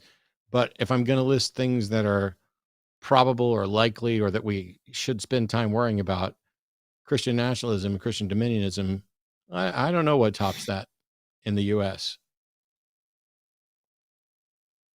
$10 from Higgy Shooting. What is it about Muslim apologetics that's so unconvincing? They have had nearly the same amount of time as Christians. No, to form good arguments, but I haven't heard one compelling argument from any Muslim. Okay, well, the time frame is different. They're 700 years younger. But I think it's about some of the core tenets and who it appeals to. It's like, oh man, I'm getting ready to say some stuff that's just going to piss people off and I'm going to get emails over it. Oh well. Jordan Peterson has been called the patron saint of incels. I would say that Islam, as Sam Harris pointed out, being the motherlode of bad ideas, among those bad ideas are very particular notion about men and men's roles and women's roles. And it appeals to a certain type of man,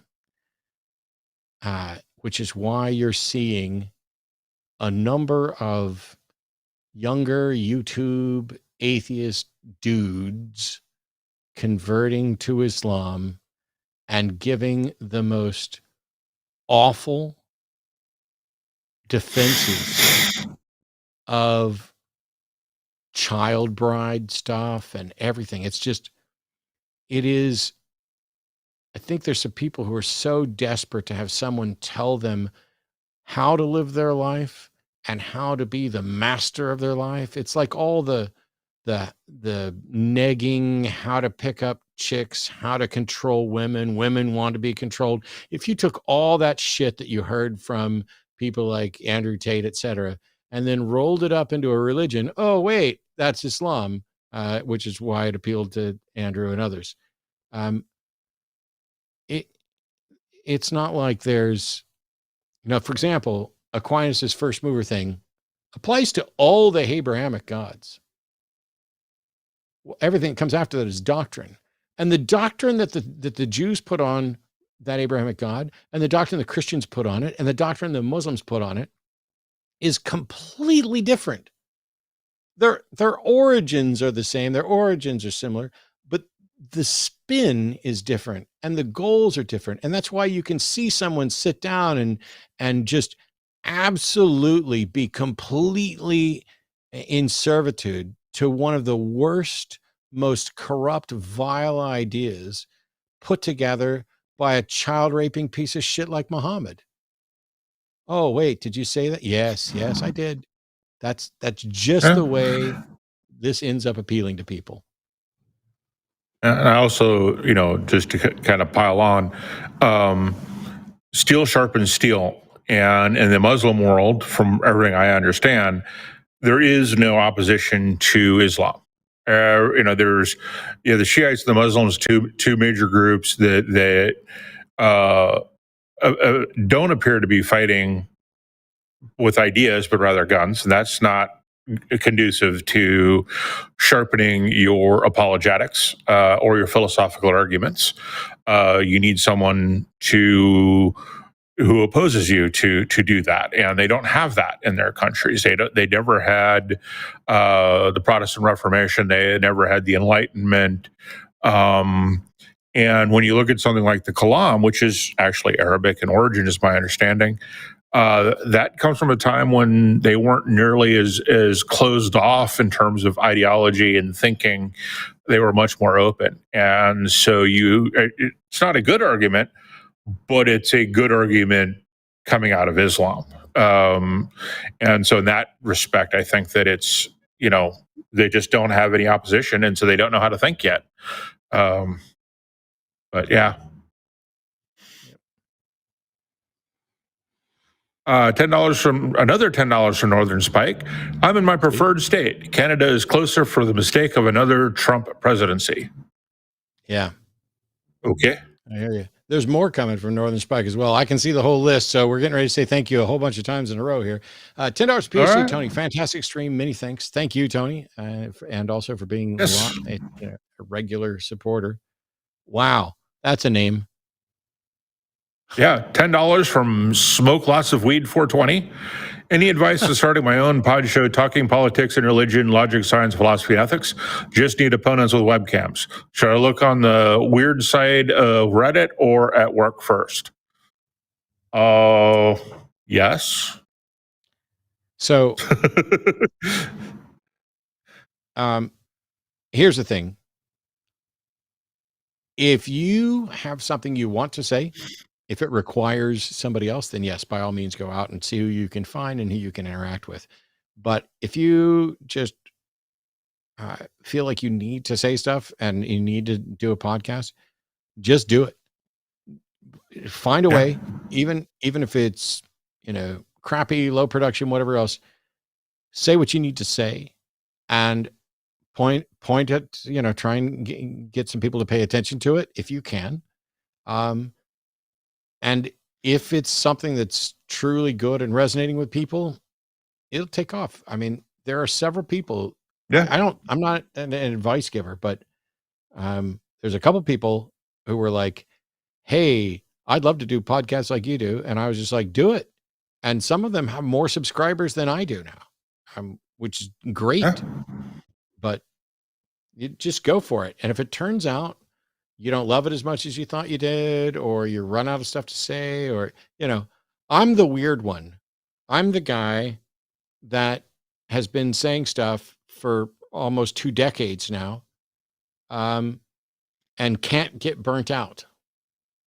As a matter of fact, we joked the other day that, well, kind of half joked, I'll probably still be arguing about the God stuff when I'm 90, but I'm probably going to stop arguing about the gender stuff when I'm 70 because it's more exhausting. Plus, who wants to listen to an 80-year-old explain gender for the billionth time in 20 years? Right.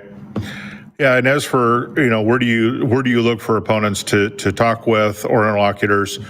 Yes, look on the weird side of Reddit. Yes, look at work. Cast that net as wide as you possibly can. Stream on Twitch, YouTube, or wherever. Yeah.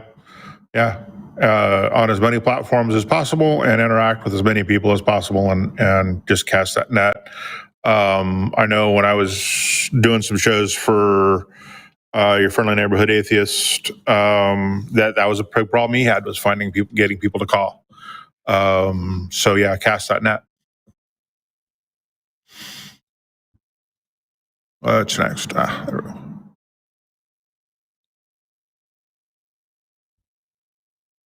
$20 from Vidvidi. Why not a billionaire? Have you not heard of Kevin Trudeau? Why not a billionaire? Billionaire for what? President? Yeah. I'm not sure what you're referencing. I've heard of Kevin Trudeau. Yeah. I don't know if he's a billionaire, but yeah. I don't know what your question's referencing. Wait, Stephanie's saying, oh shit, I guess I should shut the fuck up then. About what? What? I don't know. I hope you're joking.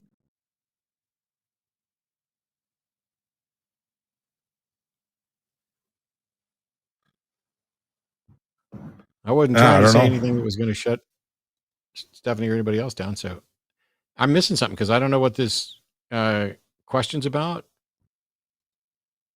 And then just got tagged in a comment that I don't get as well. But $13 from Beretta 9mm. Hey, Matt and Jim, great show as always. In this channel has the best mods. I'd really love if you could both say you're gay, a ho ho homie in your best Santa voice, and Jimmy, go fuck yourself. That's extra funny right now, Beretta. For Don't tell reals, him why. but Don't tell him why. I know. I'm just gonna say you're gay, ho ho homie. Oh wait, you're gay, ho ho homie. That's my best Santa voice. I don't do voices very well. Let's see if I can try. You're gay, ho ho ho me, and Jimmy, go fuck yourself. I got it. So Stephanie, you have. Thank you for clarifying. You've misunderstood. I'm gonna stop probably talking about gender when I'm 70. That doesn't mean that I think other people should. Exactly. I'm going to draw my line. At some point, I just got to stop. Also, a quick glance at Wikipedia. Kevin Trudeau seems to be a guy like a fraud con man who. Okay, okay. I thought you said he didn't know. Guru. Okay. He's a scam artist, self-help guru thing. Yeah, but I just didn't know what VT Vitus' point was. It's one of the things that about super chats is that even if they start coming in while we're sitting here doing all the super chats, it may not be clear what you're referencing, because Jim might make a passing comment, I might make a passing comment, and you're like, oh, let me do that because it'd be funny, and then it's 10 minutes later and we don't remember. And right. Again, memory like a steel sieve. That's right. I make memories that will last a lunchtime. $20 Canadian from Eminence 18. Do you attend religious events? My partner knows I'm atheist. I feel cringe, but still go because a supporter. How would you feel attending an event that's religious? For me, it's pretty easy. I will go to some religious events when the people that are involved are people that I care about and I want to be supportive. So I'll go to religious funerals. I'll go to religious weddings. I'll go to church. I used to go to church from time to time just so I could hear what the churches were saying so that I wouldn't misrepresent them on Sundays when I'm doing shows. I don't want to be straw manning what people are actually saying in church. I don't do that as much anymore. And my partner doesn't have any interest to go into religious stuff, but we have extended family. And if somebody in our family was saying, oh, we're going to have this, religious event we'd like you to come to, I would probably go to most of them. There's a few exceptions. I'm not going to participate like as someone's godfather in a religious observance, but I would be somebody's godfather in a purely secular fashion. Yeah. And I'm in the same way. I mean, the last religious event that I attended was my uncle's funeral, and I went because it was my uncle and it was a chance to say goodbye to him and to support my family. So, yeah. Yep. $10 from Perch Dragon. Jim and Matt, we miss you in Phoenix. Let me know when you're going to be in town again. There's a non-zero chance that I'll be in somewhere near Arizona come February or March. So we'll see how that goes. I don't know about Matt's travel plans. Although I think you belong to an organization who might be willing to entice Matt somehow to come visit. I go anywhere I'm invited pretty much, but I don't currently have plans to come to Arizona. Yeah, Perch Dragon. Again. Oh, and there's another. Oh my God, and there's another. Oh my God, and there's another. What the hell is going on? Merry Christmas, mother effers. Say the F word. Faith. That's the F word that I find most offensive. Merry Christmas, mother faithers. Okay, yeah, that works. But I'll say Merry Christmas, motherfuckers, because I'll pretty much say anything you guys pay me to say. Yeah. $10 from Chris Carrillo. Jim, what programming language do you work in nowadays? I use TypeScript, Dart, and C# frequently. Matt, I'd love to see you host with Hetman Meta soon. I love this channel. You're going to hell. Is that what YGH stands for? YGH is your gay homie. Oh, you're gay homie. Yeah, okay. Yeah, either way, you're going to hell. So that works. I'm doing some TypeScript now. I primarily do Java. And with this job, I also did some C#. But if you pay me enough, I'll work with any language. I've also done Node, JavaScript, and some Python with Django, some Python Flask, some just generic Python. I've done some Lisp. That's my favorite language, which is list processing, LISP, Lisp. Fantastic language. Anyway, don't push that button again. I will talk nonstop, but that's I'm primarily a Java developer. And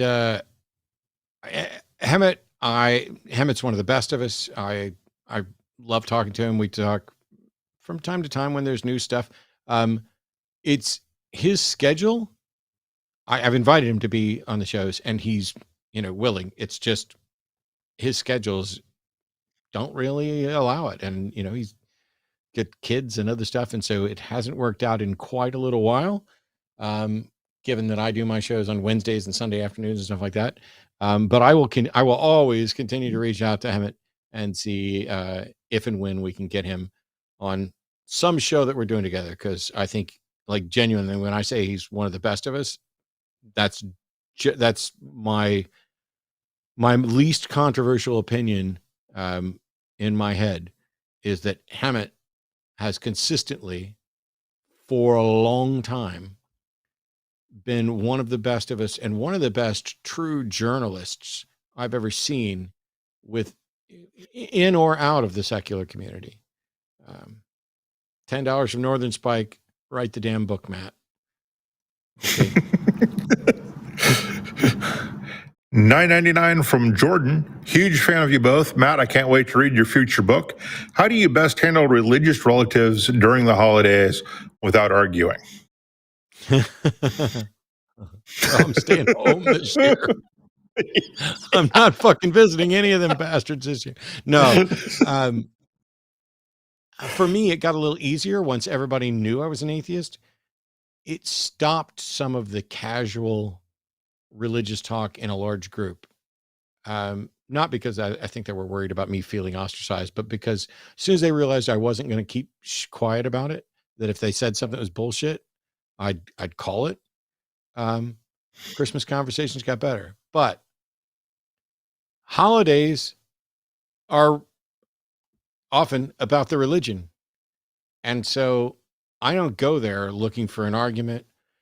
I when it's time to pray or stand or whatever else, I stand quietly, sit quietly. I'm respectful of the fact that I'm probably in somebody else's house and they get to make rules. But if we ever did Christmas at my house, I would expect family members to respect my stuff, which means you can sit in my living room and talk about Jesus as much as you want, as long as you're not creating a problem. But as long as you know that you're not going to be the only one that's going to chime in. You talk about Jesus in my fucking living room, I'm going to have something to say. Yeah. I have no idea how to stop arguments during the holidays about anything. My family is not exactly good about taking on deep topics and not coming to nasty arguments over them. So, religion or otherwise. $50 from Northern Spike. Merry Christmas, Jim Barrows. Jimmy owes you this minus tax and fees, or Jimmy owes you a get-together meal. Okay. Up to those guys. I'll just PayPal that 50 to Jim as soon as we're done here, just so he gets it. No worries. No worries. I want to keep the channel operating, so I'd much rather have the money go to your operational expenses than to me. Yeah, but I'm going to do it anyway. Yeah. Okay. Because it's good stuff. $50 Red Trek. Matt, you are very popular with Nigerian atheists. Your reach is far. I would love to go to Nigeria someday. I mean, there are a lot of places I'd love to go. It's not like Nigeria is at the top of my list, but it's when people talk about, going to see the world. I was in the Navy for 8.5 years, and I got to see a lot of places in and around the Med and the Gulf that I was really happy to see. I've been to the pyramids of Giza. I've been very fortunate in that sense. There are plenty of places I've never been. I got to go to Australia with Aron and Seth when we did the Unholy Trinity tour down under. I went to New Zealand and Australia for that. I've never been to Japan, Indonesia. I've never been to any place. Well, I've been to Egypt, but never been to Nigeria, never been to South Africa. And I have friends and acquaintances in a lot of those places. It's just incredibly expensive. It is, unlike a lot of religious groups where you can get a love offering and you can go out and tour the world and have a big thing. We could have something where there might be a couple thousand people show up. But if you're going, it is incredibly expensive and time consuming for me to go from Austin, fly over to someplace in Nigeria and do an event. And there's lots of considerations. There's considerations of, can we recoup any cost? Is somebody going to go broke trying to do this? Is there going to be a language barrier? Is it going to be something that's truly effective? Am I the best choice for this? Or is, given the goals that they're trying to do, is there somebody else who may be better? I hope the answer to all of those results in me getting to go do those things. But at a minimum, I'm so thrilled that we live in a world where Red Shrek can comment and talk about people in Nigeria watching this, people who don't have any strong interest in American politics apart from how much it impacts the world at large. And in places where religion takes on a different meaning, tone, and has a different reach into both politics and the lives of families in those areas that I would love to learn about, but I may not be the best one to help with. So it's nice to hear that we have that reach. Thanks everybody so much for tuning in today. I believe that takes us to the end of the super chats, but as always, somebody's going to probably send one in just as soon as I say that. And so let me wrap things up this way. Jim, first of all, thanks a ton for coming on like always. It's been a while since we got to hang out. Yeah. Come back over so we can do some crokinole when you're in town and everything else. But what plans, have you got any plans for the holidays that people need to know about, or where can they find you? Or, No, I'm still don't have my own channel, although I am working on a couple of things to get started on that direction because I would like to. But I just haven't, I'm being lazy and enjoying my time off when I'm not at work. So, but yeah, I'm still on the Atheist Experience and Talk Heathen and all that good stuff. So awesome possum. On that note, I've already there's the super chat. $10 from Stephanie Helms. Matt, I won't kick you off my lawn, youngin'. I talk about gender at 70 just to remind folks we've been around a long, long time. Keep bringing it. And I probably won't quit. I mean, you guys know I can't quit arguing and talking. Yeah. It's been incredibly exhausting, more so than normal. $10 from Chris Carrillo. Jim, Java was the first programming language I learned. What are your thoughts on Java 21? He told you not to push that button so that we didn't end up talking about programming languages for hours. Yeah, the short answer is there are many things that need to be done to the Java VM, and Java 21 doesn't address any of those things. It doesn't address all 3 time libraries when we only need 1 and a bunch of other stuff. So, yeah, it's nice, but again, it doesn't address any of the serious flaws with Java. Sweet. I sent Arden a quick note. Let me do this. As a reminder, this is the Line Network. Thanks so much to everybody who called in. Great calls tonight. I feel so much better. I mean, it was nice. Davis, you didn't have to call and apologize. I don't hold grudges over stuff like that. I'm willing to reboot anybody, almost anybody, for conversations. And I look forward to stuff like that. Thanks everybody most everybody for actually thinking about what was asked, doing really good job at participating. Huge thank you to Jim for coming along, to everybody who contributed either financially or with your words or encouraging other people to tune in. I love my Wednesdays now. And there's a lot of stuff going on, both with Epic Loot Exotics, where we're adding snakes to Morph Market and things like that. And we're going to be busy over the next couple of weeks. And it doesn't even involve Arden and I traveling to visit family, although we'll be doing some virtual family visits. Don't forget Tomorrow's a transatlantic call-in show starting at 2 p.m. with Katie and Arden. This Sunday, I'll be back with Jimmy on the Sunday show. But this Monday is Christmas, and we will have a big Christmas special with a bunch of creators from the line. Click like, click subscribe, go join us on Patreon, support stuff, and you'll get notified about all that stuff. And don't forget about line merch and the discount codes War on Xmas and your 25% code as a Patreon.